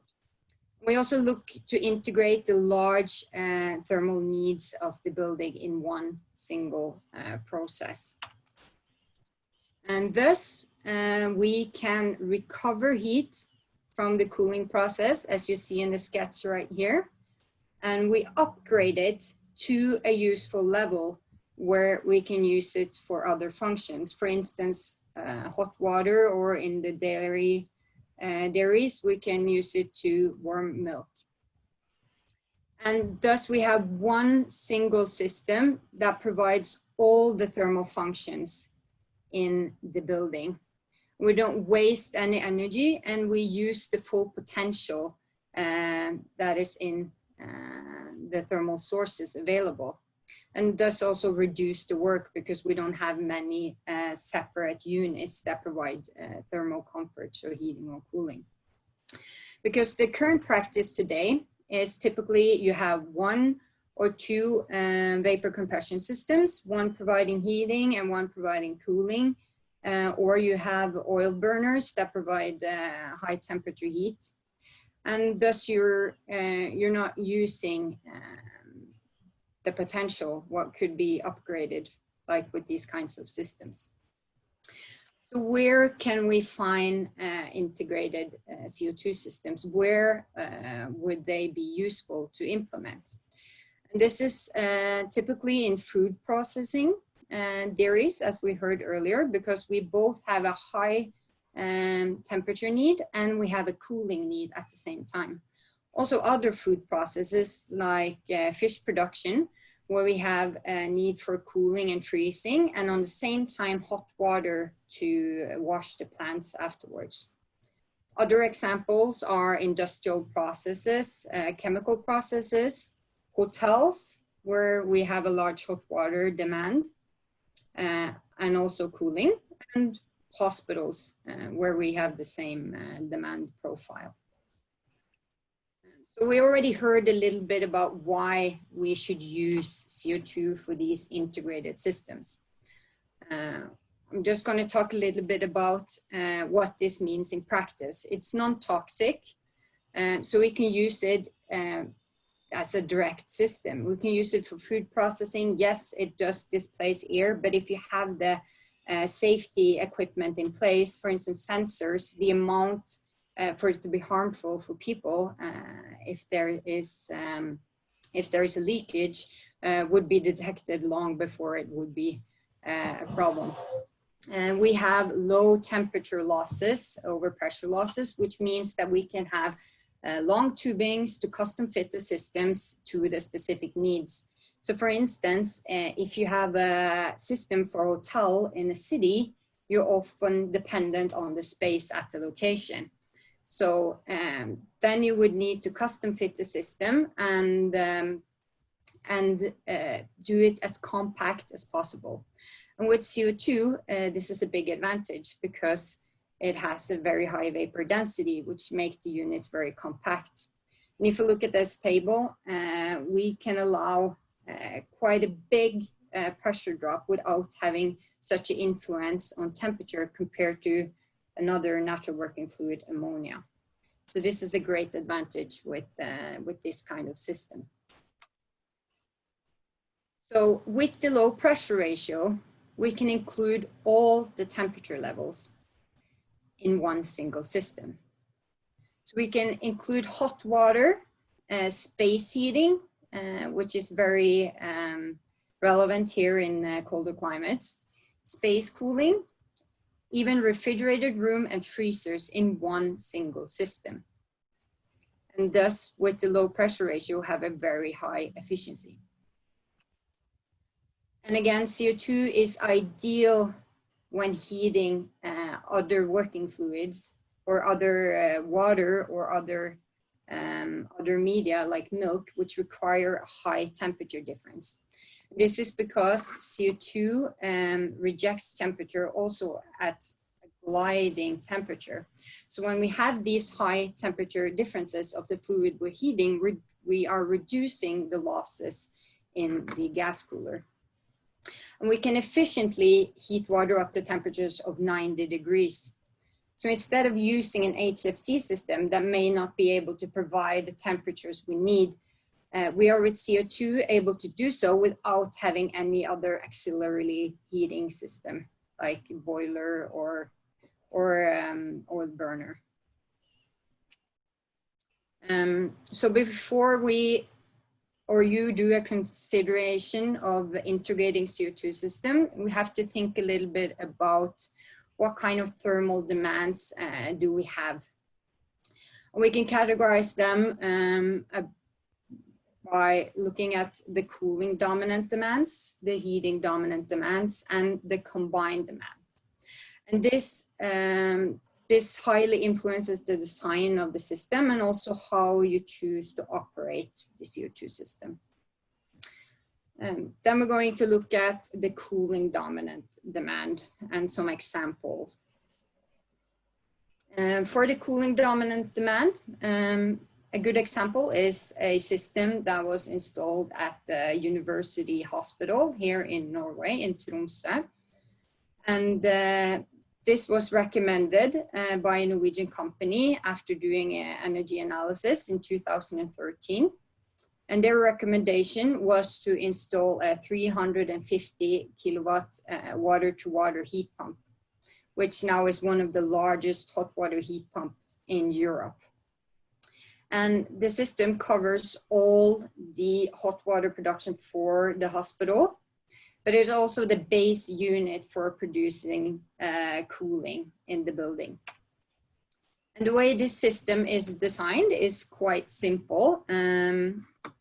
You have a interface to the ice water circuit, and it compresses CO2 to a pressure of 100 bars, where a pump controls the water temperature through the gas cooler. So we get the temperatures of water that we need.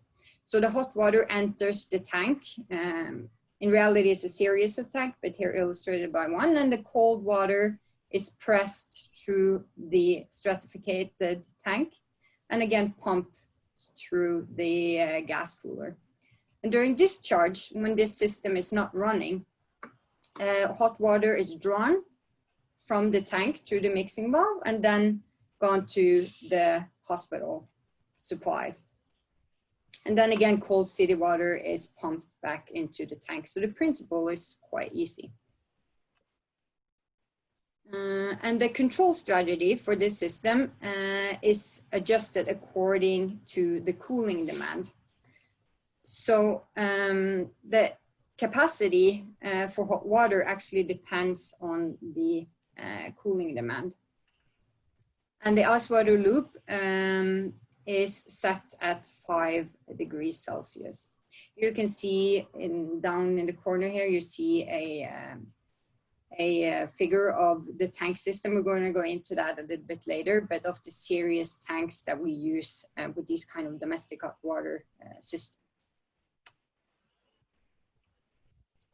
As for the performance, the system has a seasonal COP of about 3.3.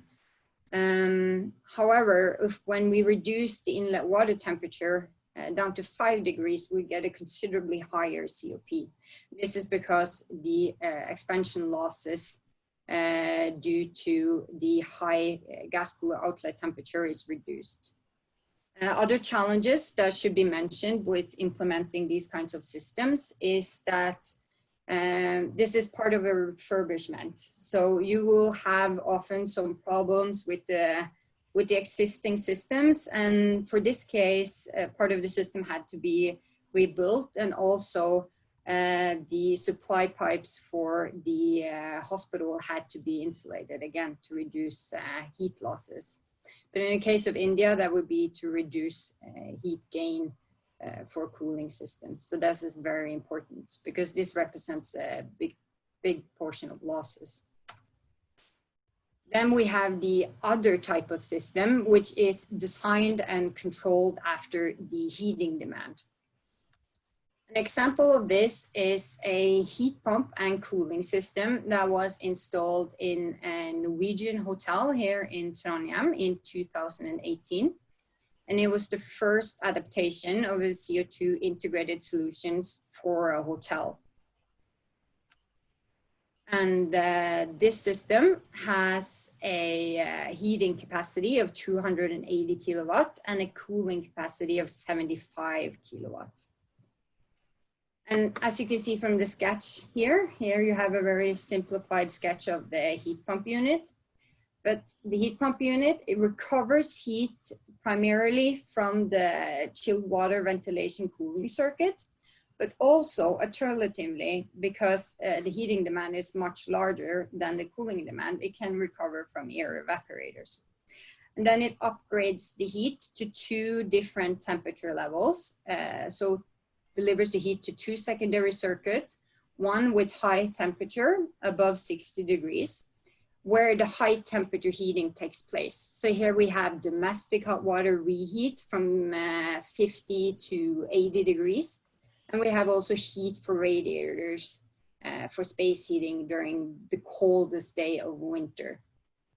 The empty circuit delivers heat to ventilation, floor heating, and preheating of the domestic hot water. So that way we're able to reduce temperature returning to the transcritical CO2 system before the CO2 is expanded.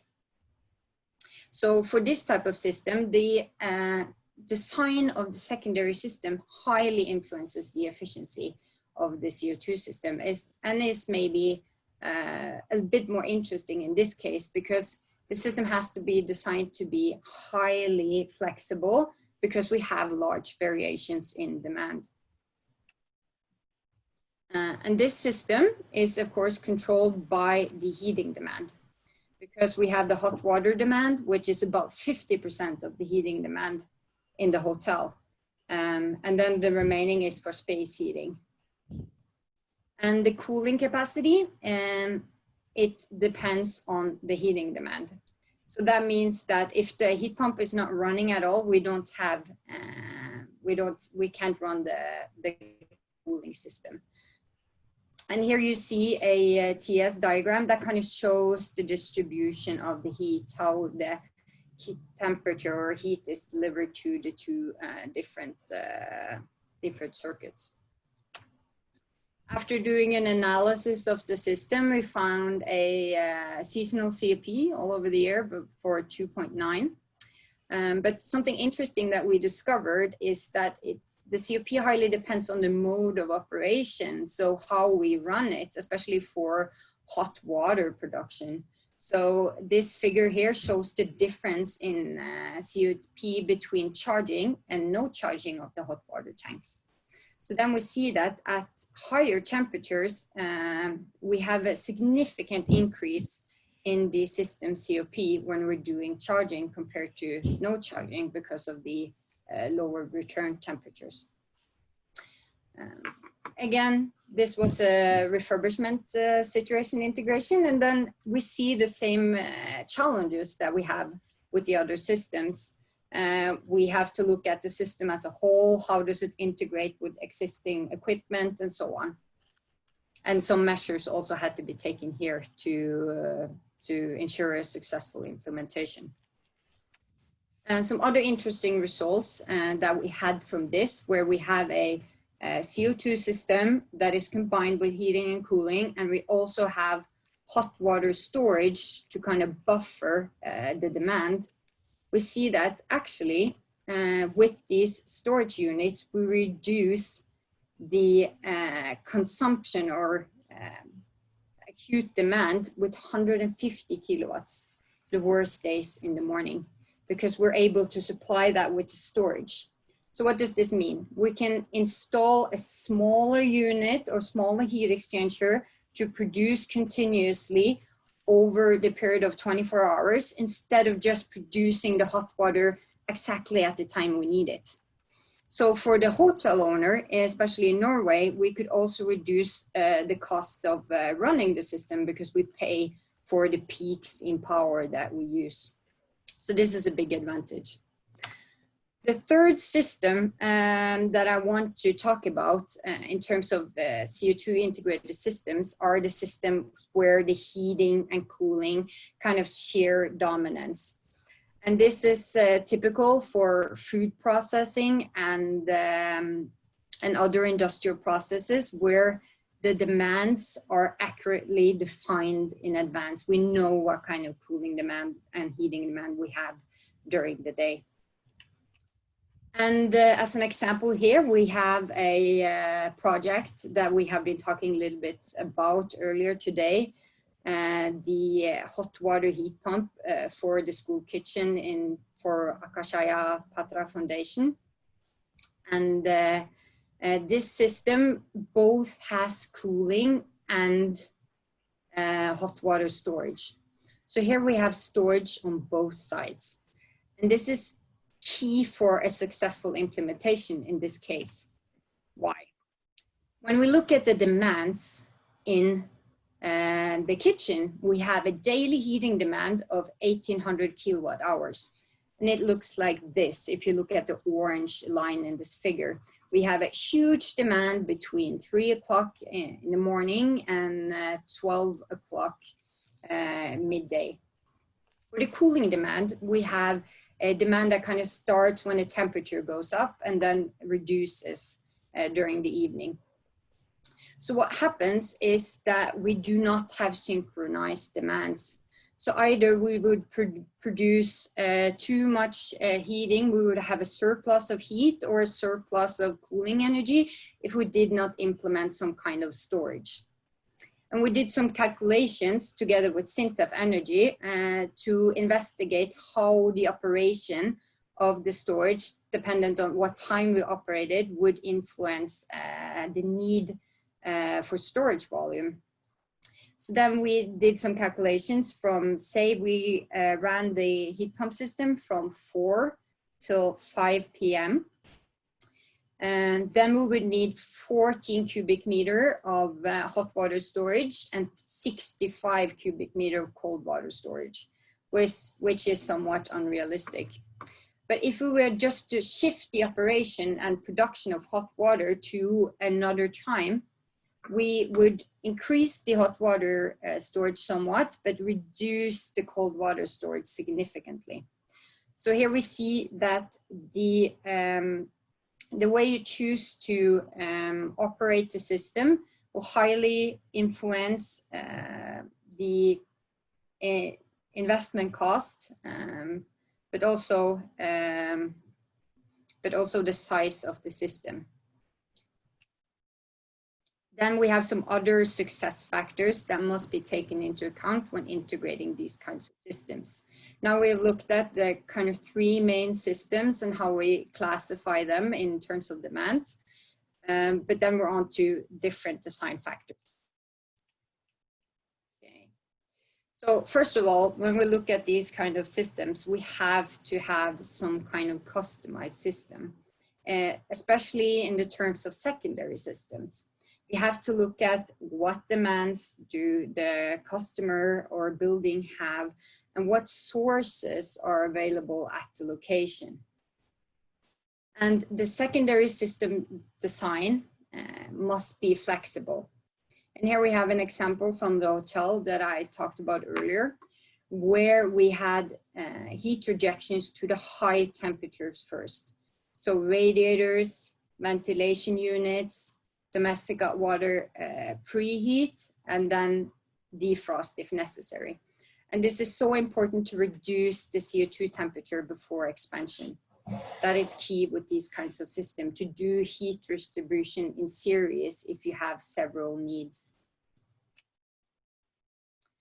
And also an important key is operation of the heat or cold storage that we have in these systems.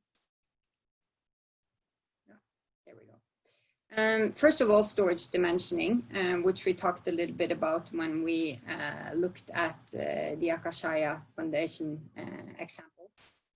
How big should the storage be? This can highly influence the investment cost and whether or not the client or the potential buyer are interested in investing in these kinds of systems. So this really needs to be thought about before proposing such a system. And also, one can use the series of tank solution, which is shown right here, where you, for hot water storage, can have tanks in series and thus keep the stratification. And what we mean with that, we don't have mixing between the hot and cold water layer.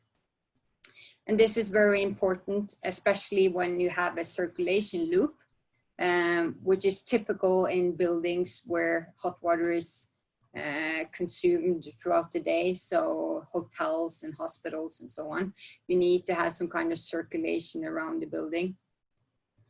And then you prevent that you have mixing, and thus also you prevent a high return temperature here to the CO2 system.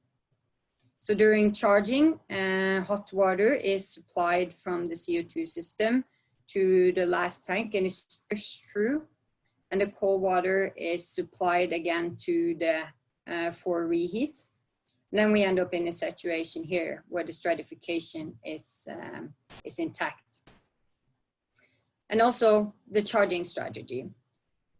What magnitude should you charge at? How much water should you charge at a time? How much water should you produce? And over what time? This again can highly influence the operation of the system. So then we've seen from this presentation that CO2 systems can have quite high efficiency if they are designed correctly. And they are a good alternative in situations where you have heating demand at high temperature, and you also have a high temperature difference for the media that you are heating. But CO2 systems are not always the solution, and they have to be implemented in the right circumstances. So therefore, it's very important to investigate the demands in advance. And the control of the system is also defined after which demand is dominant. And storage, so on, must be designed based on these factors. And a must with this system is to implement the storage so you can decouple the dependencies between cooling and heating when you have a combined system, because they're not often synchronized. And also, there is a large potential for these type of integrated CO2 systems also in warm climates, as Professor Hafner have talked about earlier. And especially India will be very interesting to see the results of this first system that is to be installed this year. And I'm sure that we will see many more CO2 systems in the year to come. So thank you very much. Thank you, Smith. Now I request Professor Ram Gopal to deliver his talk on the topic on potential application of CO2 refrigeration and heat pumps in India. Thank you, sir. You can just share your screen and then start. Good evening. Can you hear me? Yes, I am hearing you, sir. I am sharing my screen. Yes.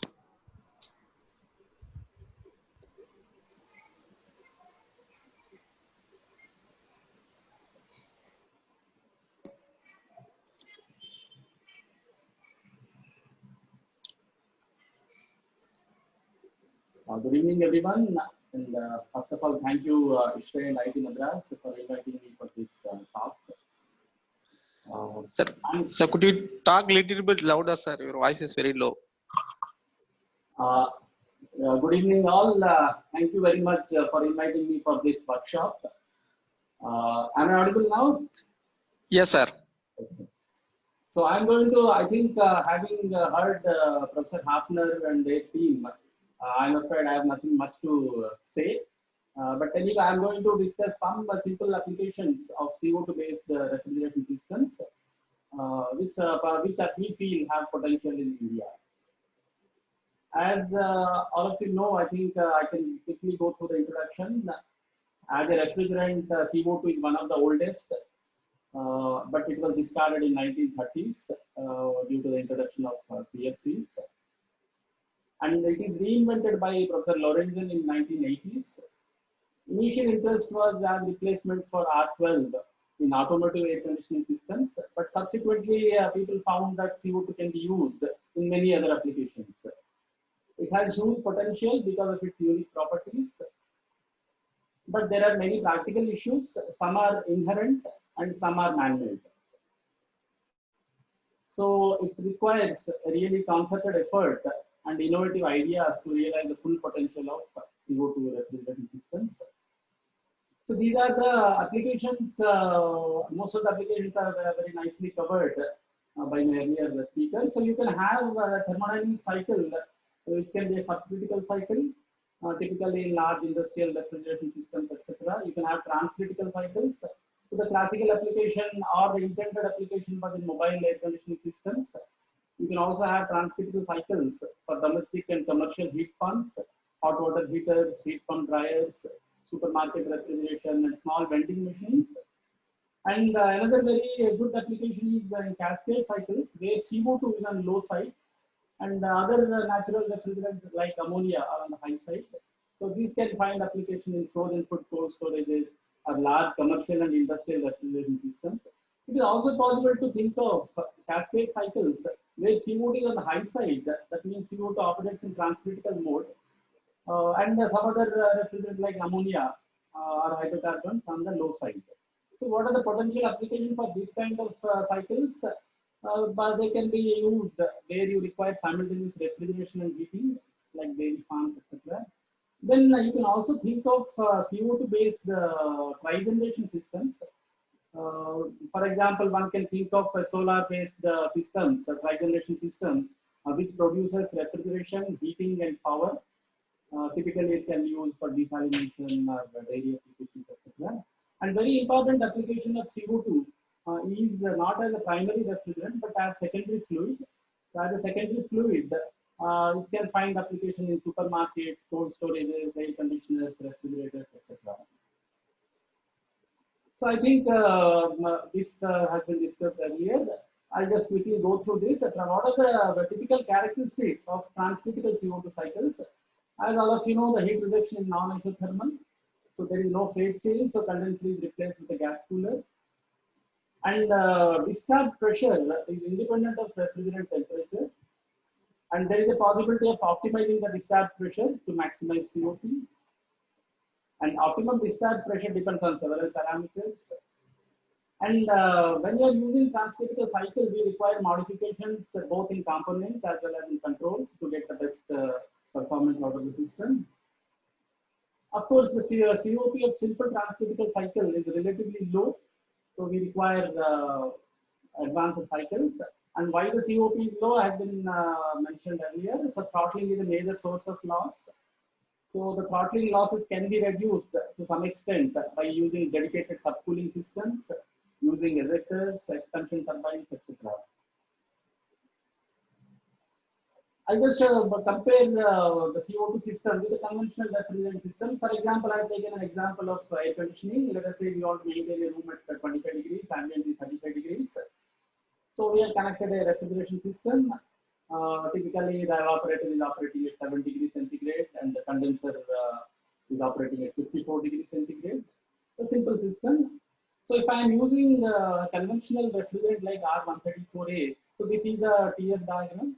So you can see that in this diagram, the losses, the throttling losses given by this area, there is a small amount of superheat losses, and there could be small amount of superheating losses on the evaporator side also. But these are the two major losses. Of course, here also the major loss is throttling. The superheating loss is not much. 134A has high global warming potential, so people are suggesting low GWP synthetic refrigerants like 1234YF. You can see that 1234YF is almost like 134A.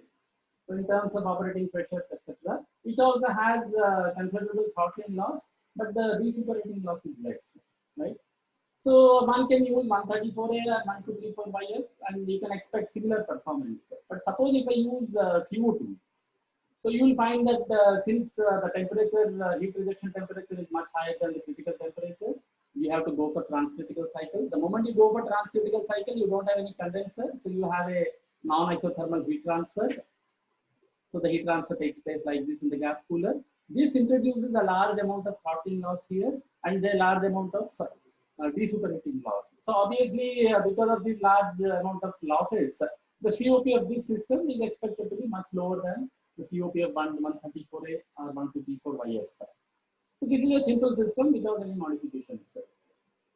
One modification, which is actually a very drastic modification, is I somehow replaced this throttling process by an ideal isentropic expansion process. So that means I am doing expansion from 3 to 4. So this loss entirely disappears.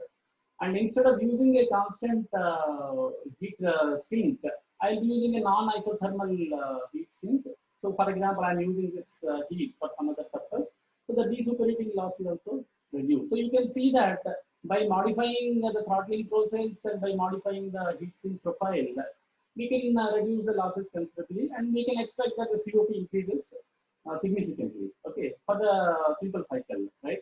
This is easier said than done because isentropic expansion is very, very difficult and expensive. So there are other alternatives like user ejectors, etc. And now if you just compare the performance of the transcritical CO2 with other natural refrigerants for a heat rejection temperature of 35 degrees. So for a 35 degree centigrade temperature, if I am considering propane or ammonia,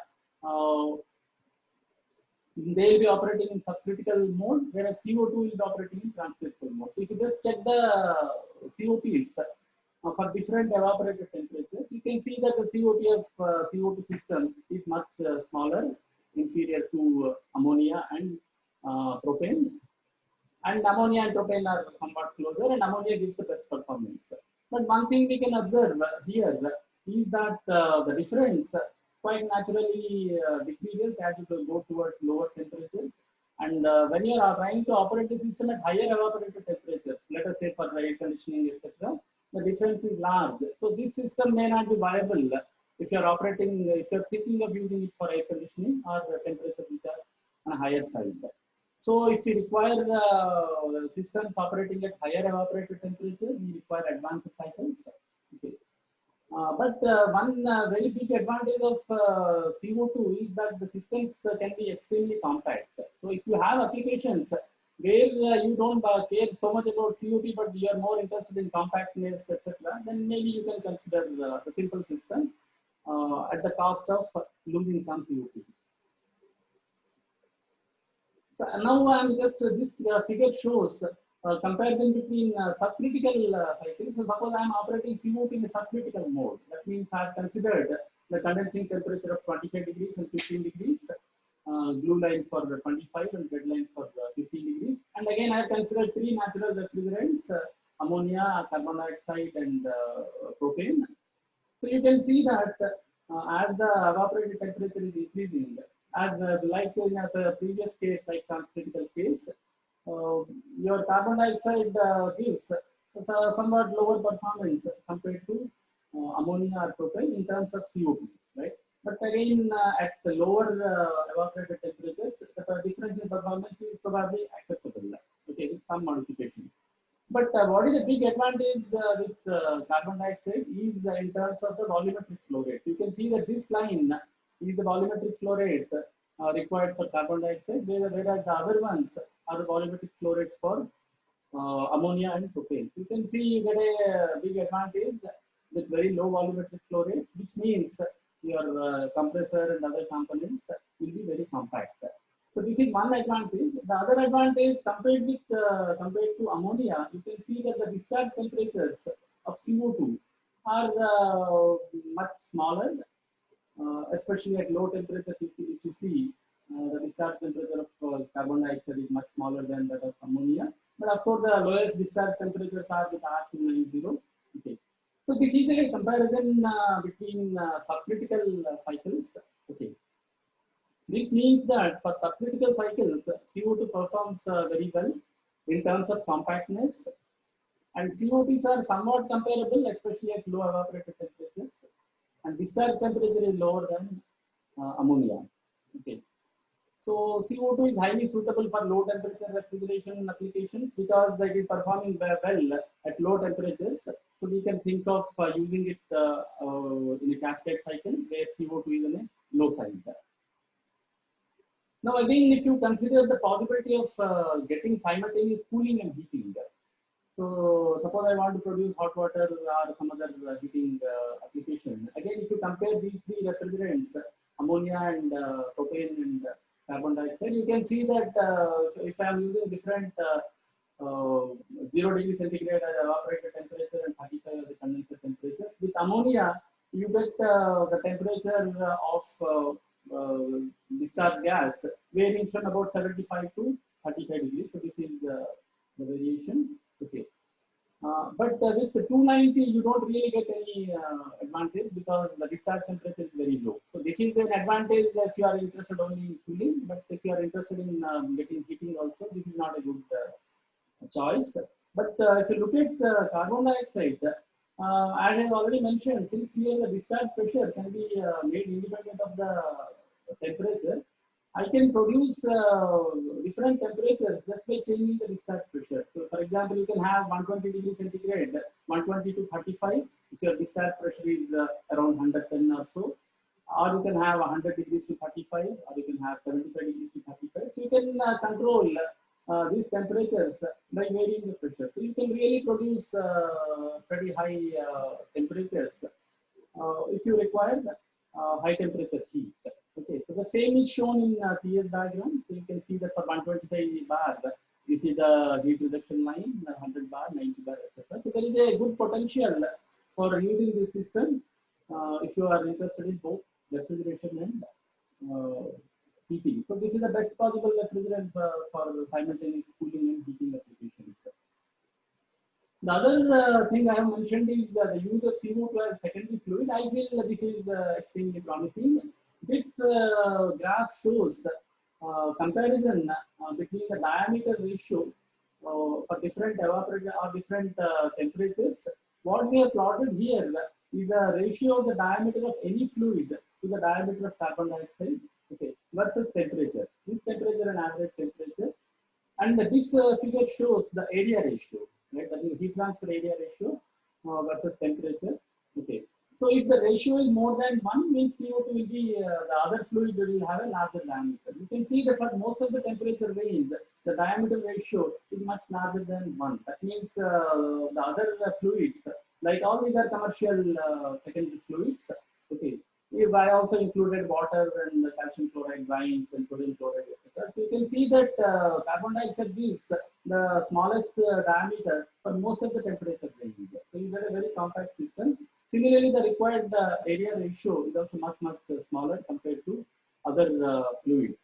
So this means this is possible because of its excellent thermophysical properties and transport properties. So it offers a most compact secondary loop, both for forced circulation as well as natural circulation. So when you are thinking of a secondary loop, you can have a pump and you can have a forced circulation, or you can also use buoyancy and you can have a natural circulation, right? So this comparison is for forced circulation. We have done similar comparison for natural circulation also.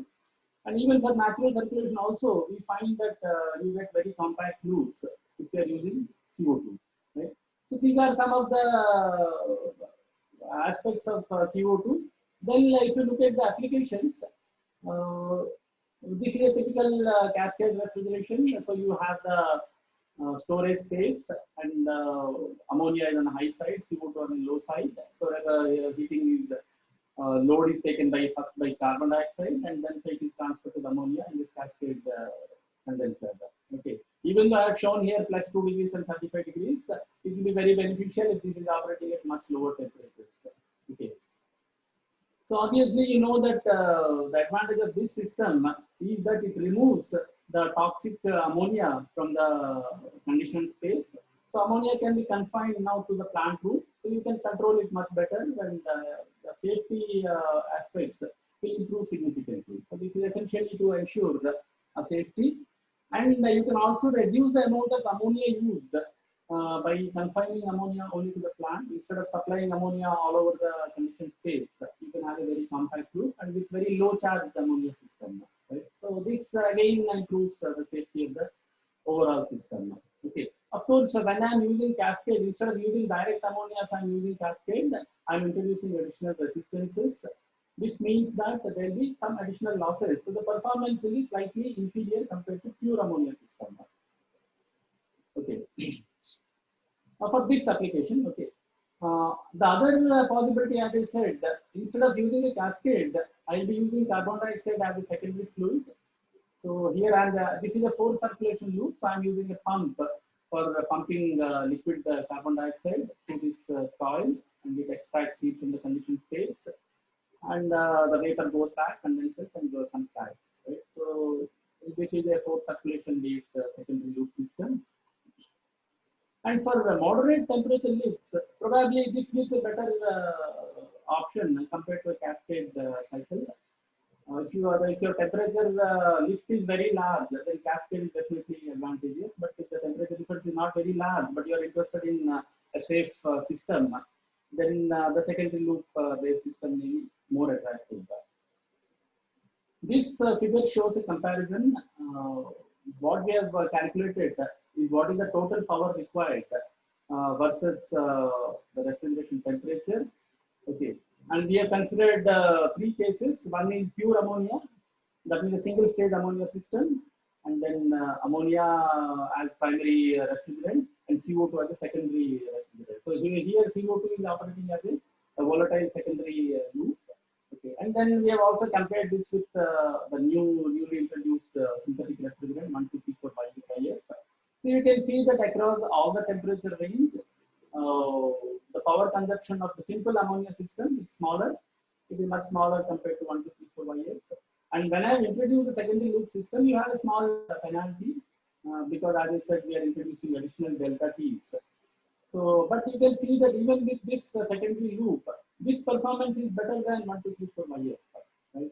So, if you are interested in safety, then you can sacrifice the power a bit, and then you can go for with a secondary loop system. This is a forced circulation based system, and here these calculations, the power consumption includes the pumping power as well as the compressor power.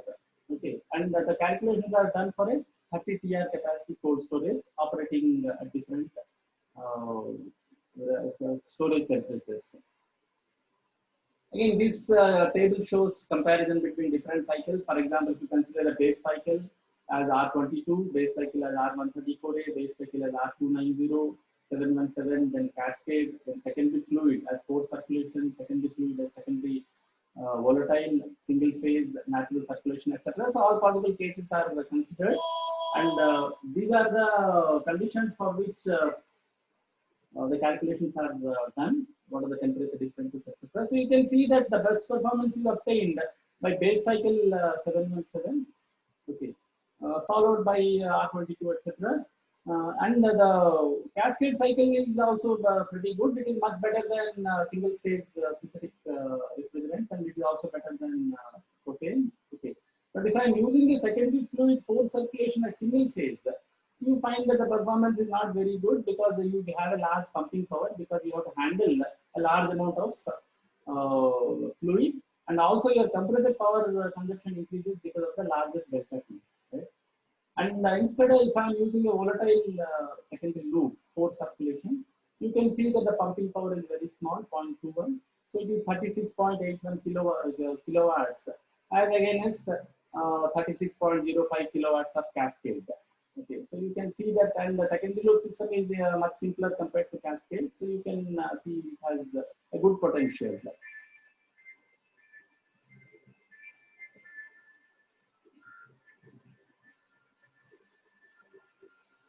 There is another possibility, as I mentioned, is to use it as a natural circulation. This the example gives in a small cold storage unit where ammonia is used as a primary refrigerant and CO2 is used as a secondary refrigerant. And here you find that there are no pumps, so this is a natural circulation. Okay, so heat is transferred through natural circulation from this heat exchanger to this cascade condenser, and from here it is finally rejected. Okay, this system has advantages if you are, especially if you are looking for small capacity systems. So small capacity systems, one can think of these because we don't have to use carbon dioxide pumps. Everything said and done, handling the carbon dioxide, getting the components which will be operating at high pressures, etc., is still a challenge. So, but this system is very simple. All that you have to do is you have to design these lines and the heat exchangers so that they can withstand the pressures. So this is we can easily make these things. Okay, with whatever technology we have, and obviously this is very reliable because we are not using any pump. So this gives very high reliability. In fact, I just want to mention that we are currently we have a funded project where ISRO is a partner. So we are developing this system, a small system with ammonia as a primary fluid and CO2 as a secondary fluid in a natural circulation loop. This is another interesting loop which is suggested by Dr. Pearson. This is also natural circulation loop, but here a CO2 pump is used for the cooling coil is a flooded cooling coil. So for a flooded cooling coil, a CO2 pump is used so that you get much better performance here. Okay. But otherwise, it is this is primary refrigerant and this is the secondary refrigerant flowing because of buoyancy. Okay. Only this part is for the flooded cooling coil. So this is a very attractive system.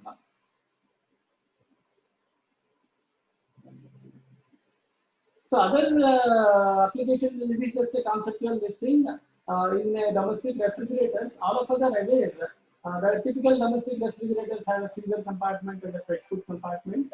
And typically we maintain a freezer compartment at about -18 degrees centigrade and fresh food compartment at +2 degrees centigrade. And normally the evaporator is kept in the freezer compartment. So you produce very cold air, and a part of the cold air is transferred to the fresh food. And this air picks up heat and moisture from the fresh food, and it goes back to the evaporator. So it finally rejects heat in the evaporator.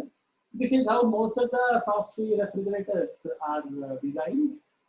The disadvantage with this kind of system is there is a mixing of air. The air from this compartment goes to this compartment. So the mixing can create two problems. One is there will be transfer of odors from fresh food compartment to the freezer compartment. Okay, so this can be objectionable from the customer point of view.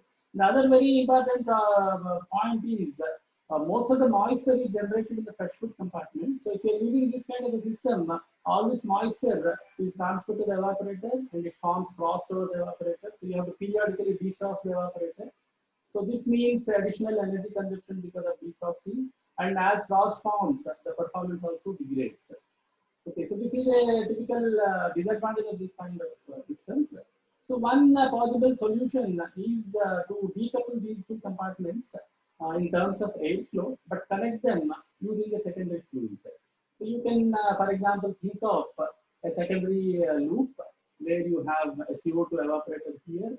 So the CO2 gets cools in this primary evaporator, and the cold CO2 comes to the fresh food compartment, picks up heat from the fresh food, and it becomes a vapor, and the vapor goes back, and it condenses, and again it comes back.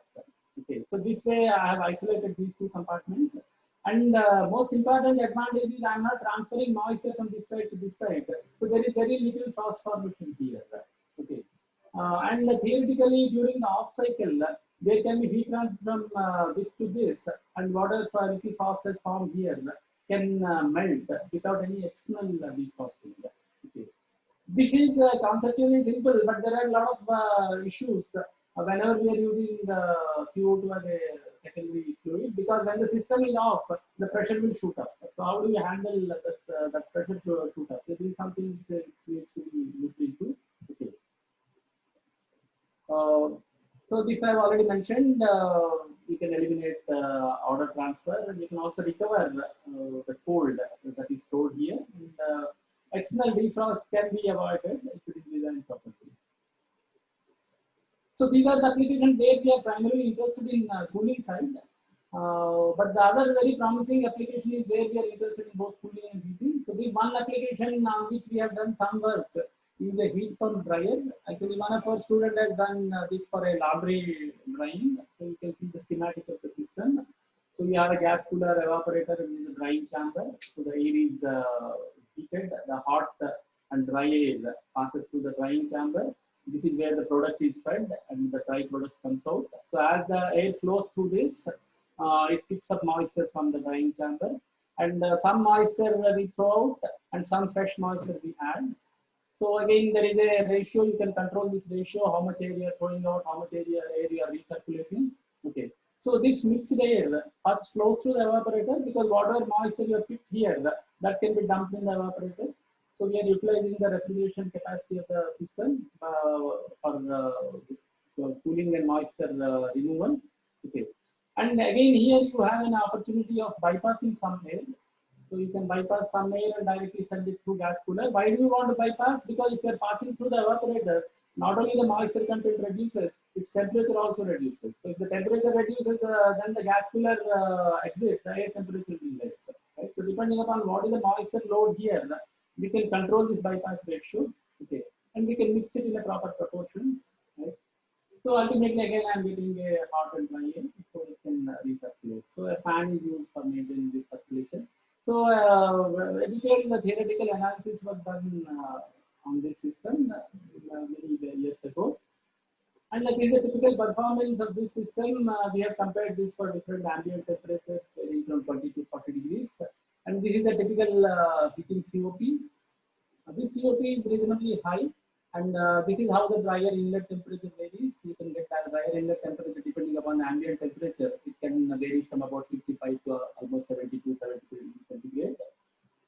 And we have also calculated what is called as a specific moisture extraction rate. That means how many kilograms of moisture per hour you can extract per kilowatt of compressor power. So that is given here.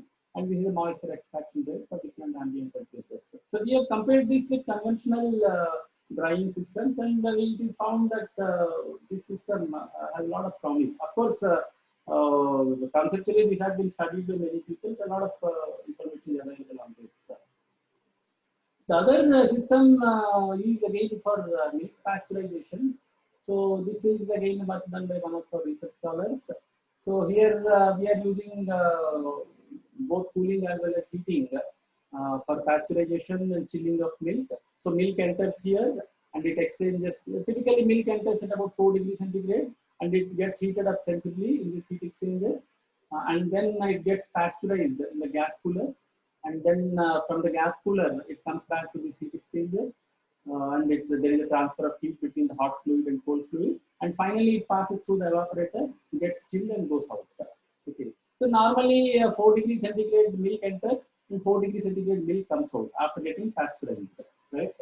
And for this, we can think of using this kind of a transcritical CO2 system. Here, for better performance, an ejector is used. And here there are a lot of possibilities. If you are thinking of using an internal heat exchanger, you can keep internal heat exchanger at different places. You can keep it here, you can keep it here, etc. Okay. And you can eliminate the internal heat exchangers also. So the gas cooler 1 is the one where you are getting the heating output. Gas cooler 2 is the remaining heat you are rejecting to the surroundings, remaining low temperature heat.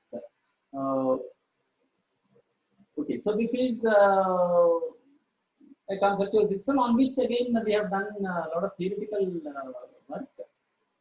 And this is the cycle and TS diagram, how the temperature varies across different components, how the milk temperature varies, how the carbon dioxide temperature varies during the heat rejection process. Okay, and this is your ejector process, what is happening in the ejector. These numbers are the actual numbers obtained from the analysis.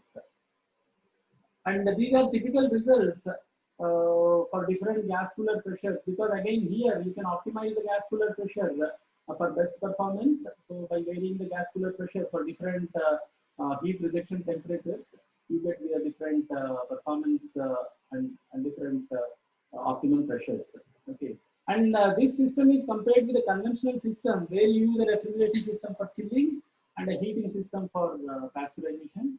So you find that if you are using an ejector, you can get energy savings almost as high as 28-29% at optimum conditions. And if you don't use an ejector, and if you use a conventional system with throttle valve, still you get improvement close to about 20%. Right? So you can it varies from about 20 to 30%. So it has a lot of potential, and these are the typical conditions for which it is calculated. What are the typical flow rates and what is the milk processing capacity per day? Right? This is the last system I'm going to discuss. This is a tri-generation system. Again, we have done theoretical works. We have done experimental works in the earlier systems, but this system is a theoretical system. So this is tri-generation means we are interested in producing some electrical power. We are interested in producing heating for pasteurization of milk, and we are interested in producing refrigeration for chilling of milk. Right. So here again, just like the previous case, chilled milk enters here. It passes through the milk heat exchanger. Then it comes to the high temperature heat exchanger of the gas cooler plant. Okay, and from here it goes back to this heat exchanger, goes to the evaporator, and gets chilled and goes out. But if you look at what is happening in the carbon dioxide side, we have low pressure vapor entering into the compressor. It is compressed to high pressure, and then this high pressure system is getting heated up by exchanging heat with this recovery heat exchanger. So as it flows through this recovery heat exchanger, its temperature rises. Then at this point, it is made to flow through a concentrated solar collector. So in the concentrated solar collector, the temperature increases further. So you get a very high temperature. And if the solar energy is not enough, you have to have some auxiliary heating like biogas or something like that. So ultimately, you produce high pressure and high temperature CO2, and then you pass it through the turbine. So it generates electricity. And then this intermediate pressure CO2, which comes out of the turbine, throws some heat to the CO2, which is going to the collector, and then it transfers some heat to the milk in this heat exchanger. Finally, the whatever heat is remaining, that is rejected to the ambient in this heat rejection unit. Okay, so this is conceptually it is interesting, and here depending upon our requirements, one can think of a throttle valve, one can think of an expansion turbine, or one can think of an ejector. So we have done analysis for all these cycles. Okay. So this is the typical cycle on the TS diagram. So carbon dioxide is heated, compressed in the compressor, then heated in the recovery heat exchanger, 3 to 4 is the heating that happens in the solar collector. 4 to 5 is the turbine. 5 to 6 is the recovery heat exchanger. 6 to 7 is your pasteurizing heat exchanger. And 7 to 8 is what happens in your ambient heat exchanger. And from here it goes to the ejector. Okay, then the process continues. So this is a typical performance curves for different gas cooler pressures. What are the specific net power output? Because we have modeled it in such a way that we also always want to produce some net power. Okay, so that means it always operates as a trigeneration model. That means there is always a net power output from the system. So the only input to the system is the solar energy, right? So we are giving solar energy and then we are producing some net power. The net power output is not very high. For example, for each kilowatt of solar energy, you may be getting 50 watts, 60 watts of electrical power. Because the turbine is producing a lot of power, but most of it is consumed in the compressor itself. Right? So this is the power from the turbine minus the power consumed by the compressor. Okay. But this kind of power input, if you consider 100 kilowatt or 200 kilowatt of solar input, then this can be 4, 5 or 10 kilowatts of electricity, which can take care of many of the auxiliary requirements in these daily plants. Okay, and these are the typical COPs. You may think that these COPs are low, but we have to understand that here we are giving heat input, not work input. So typically, just like absorption systems, your COPs will be low, and it is also producing some work, unlike absorption system.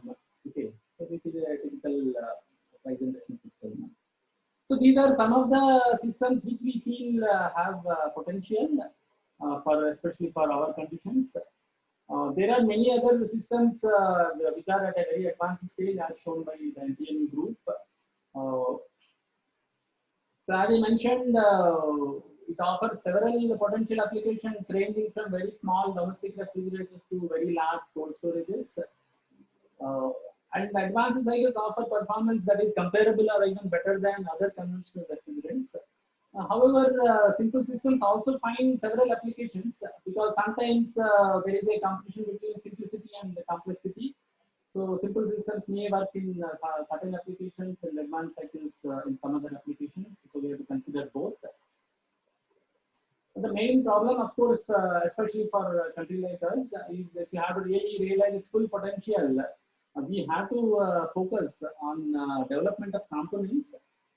If somebody has to do research in CO2 in India, almost none of these components are available. You have to import compressors, pumps, etc. I don't know whether they are available right now, but at least compressors are not available. Heat exchangers are also quite challenging because of the pressures involved. Okay. So this is a major stumbling block.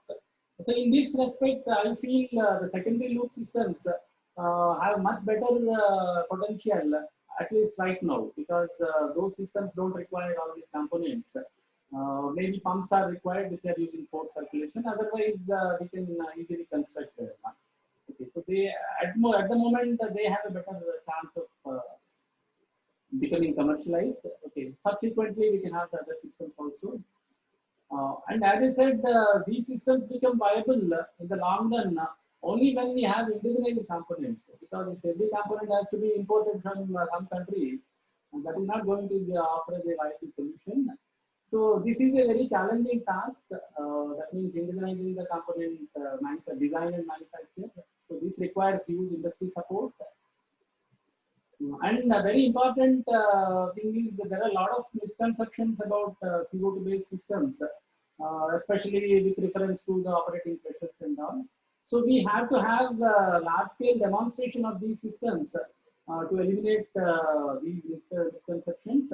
And we also require trained manpower who can operate these things safely. Okay, so it's very nice to see that we have such a system in IIT Madras where people can actually go and see and operate a very, very advanced system. Okay, so this is one very good way of promoting these systems. And I also feel that from the side of the educators, we also need to revise curriculum and introduce natural refrigerants in a big way, because if you look at the textbooks that are available in India, typical Indian textbooks, they still talk about synthetic refrigerants and all, there are hardly any focus on the CO2 based systems. So I think we have to revise the refrigeration and air conditioning curriculum and give more focus on natural refrigerants so that the students become aware and their knowledge base also enhances. So this is extremely important. Ultimately, whether the CO2 becomes widespread and popular in our country or not depends, in my opinion, on the willingness of the industry. The industry has to go to the extra mile to make this happen. Initially, they may be a little expensive, etc. We also require some money for research. But I think in the long run, along with ammonia and hydrocarbons, CO2, these three refrigerants will give us the permanent solution to all the problems. So with this, I end my presentations. Thanks for your attention. If you have any questions, please you can go ahead. Thank you, Professor Ramgopal. I'd like to thank all the speakers for this program. Now we have time for question and answer session. Now I'll whoever want to ask any question, you can.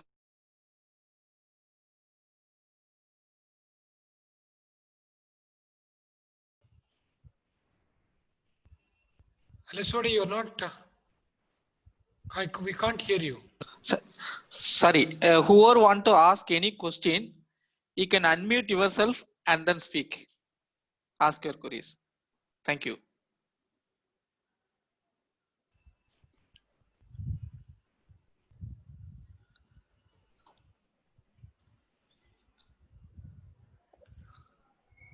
Hello. Everything crystal clear. Yeah, Professor Amin, this is Pramod. I have a question for you on your presentation. And before that, I think as a co-host, I would like to thank all the speakers for their valuable talk. And so that's one thing. So Professor Amin, one question. See, you had actually shown a slide in which you had an auxiliary power, this refrigeration system that is used to subcool the carbon dioxide after it exits the gas cooler. Now, the question specific to that is, if you have an auxiliary cooling system, can you operate the CO2 cycle in completely the subcritical mode? Yeah, yes, that is definitely possible. It depends, of course, very much on your capacity you invest on your auxiliary cooling unit. But yes, definitely, that is sometimes the case. That's why they can apply you can apply a simple booster system and always kind of make available low temperature cooling after the gas cooler. So if you get the temperature always below 25 degrees, you can run as an ordinary booster system. Are there any studies that actually show what should be the power of the auxiliary system compared to the savings that you get in operating in the subcritical? Yeah, but that Excel spaghetti you can do yourself. You know what is your power, what the cost of the power, what is the cost of your auxiliary system, how much does it go up if you double the capacity, and then at a certain time you get this break even. It's very dependent from case to case to find out how to size these systems. But I would rather recommend you also in this case to investigate, isn't there any need for any other heating of water or whatever in the building, in the process, in this industry or wherever you are?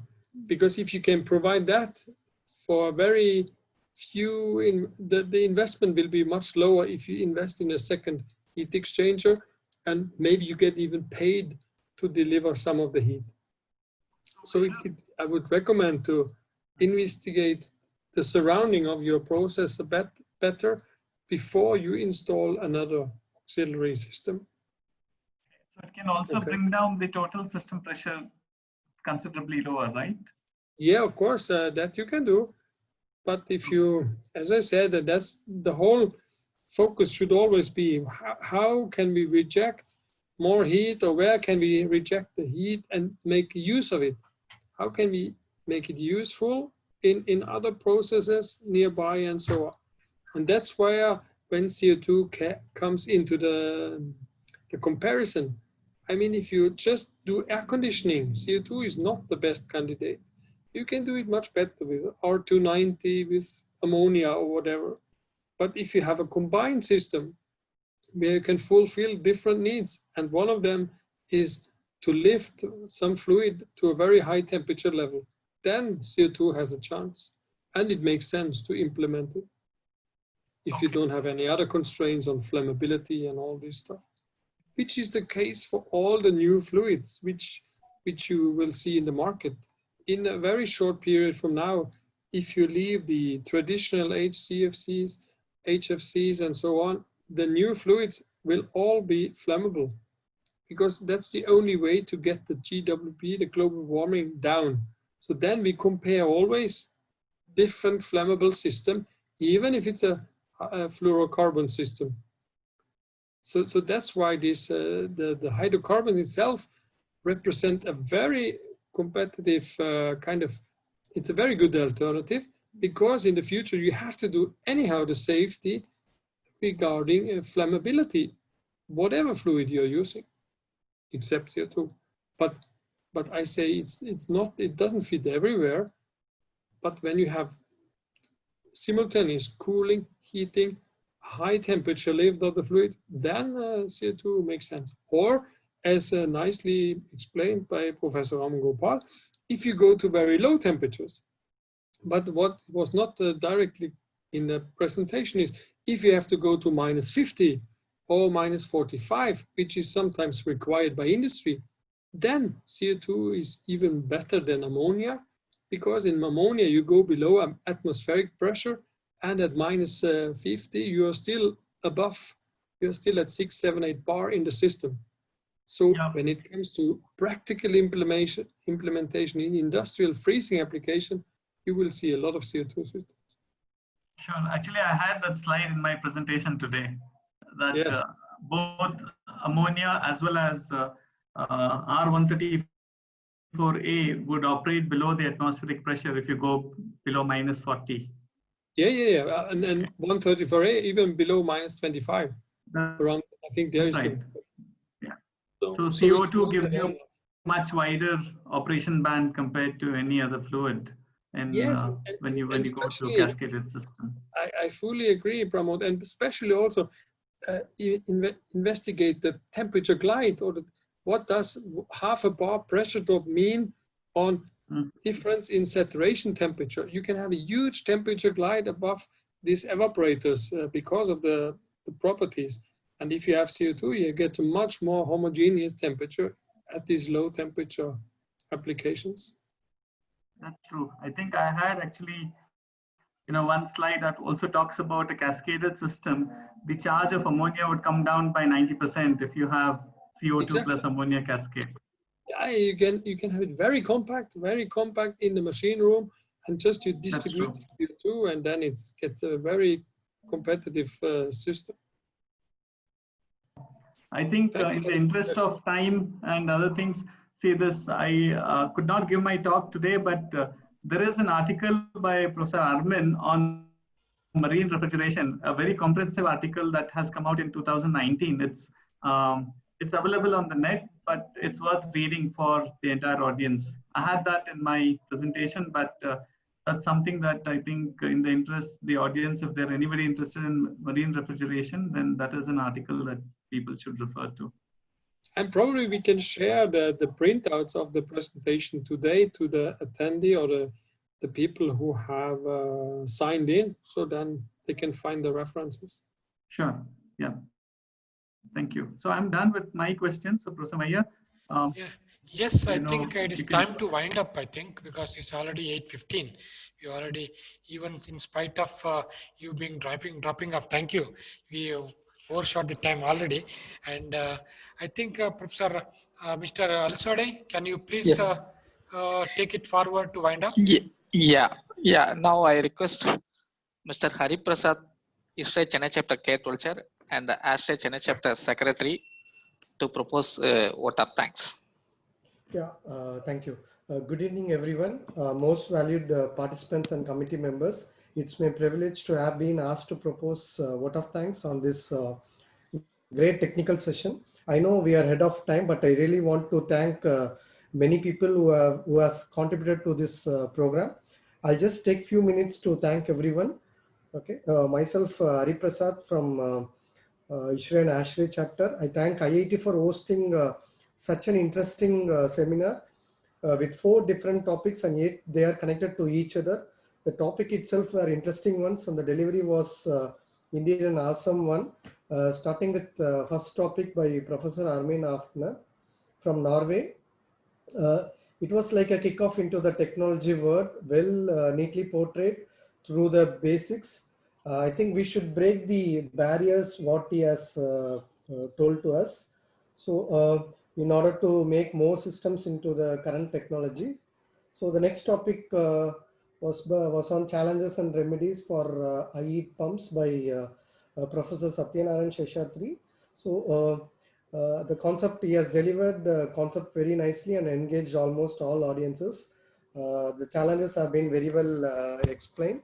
So unfortunately, we couldn't accommodate Professor Pramod Kumar session. However, we are looking forward to attend this session in the upcoming program. The next topic is on integrated CO2 system by Silly Mary.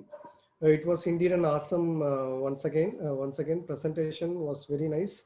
So the key takeaways would be to have high efficiency if you design properly. There is large potential for integrated CO2 systems. The next presentation on potential applications of CO2 refrigeration and heat pumps in India by Professor Ram Gopal, a stellar presentation. It was the topic and its connection to the real applications in India. It was very interesting. So mostly all the case studies were very interesting, and we could correlate the purpose of technology and its application. I thank IIT, all speakers, committee, admin team for coordinating and making this successful event. It was like a tech fest to everyone. Definitely there are numerous takeaways, and we may need another hour or two to consolidate our learnings. But I'm sure we have attended a great event to enhance our technical skills. We all will be thanking directly or indirectly to the speakers whenever we apply this knowledge to our work. Thank you once again. Thank you. Thank you all. Thank you, Hari Prasad. I thank Professor Ramesh Babu and this chief guest Chandrasekhar, N.S. Chandrasekhar, for chipping in with their nice words, and they also talked quite a lot of technical things in with reference to refrigeration. Thanks to them as well. Please take over. Okay, thank you. I request everyone to rise for national anthem.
Okay. Thank you. Thank you all. Thank you all very much. Thank you all. With this, we are winding this seminar. Thank you. Thank you. Thank you. Good night. Good evening. Good night. Thank you. Thank you. Thank you, Pramod. Everybody. Thank you. Armin, everybody. Thank you. Signing off.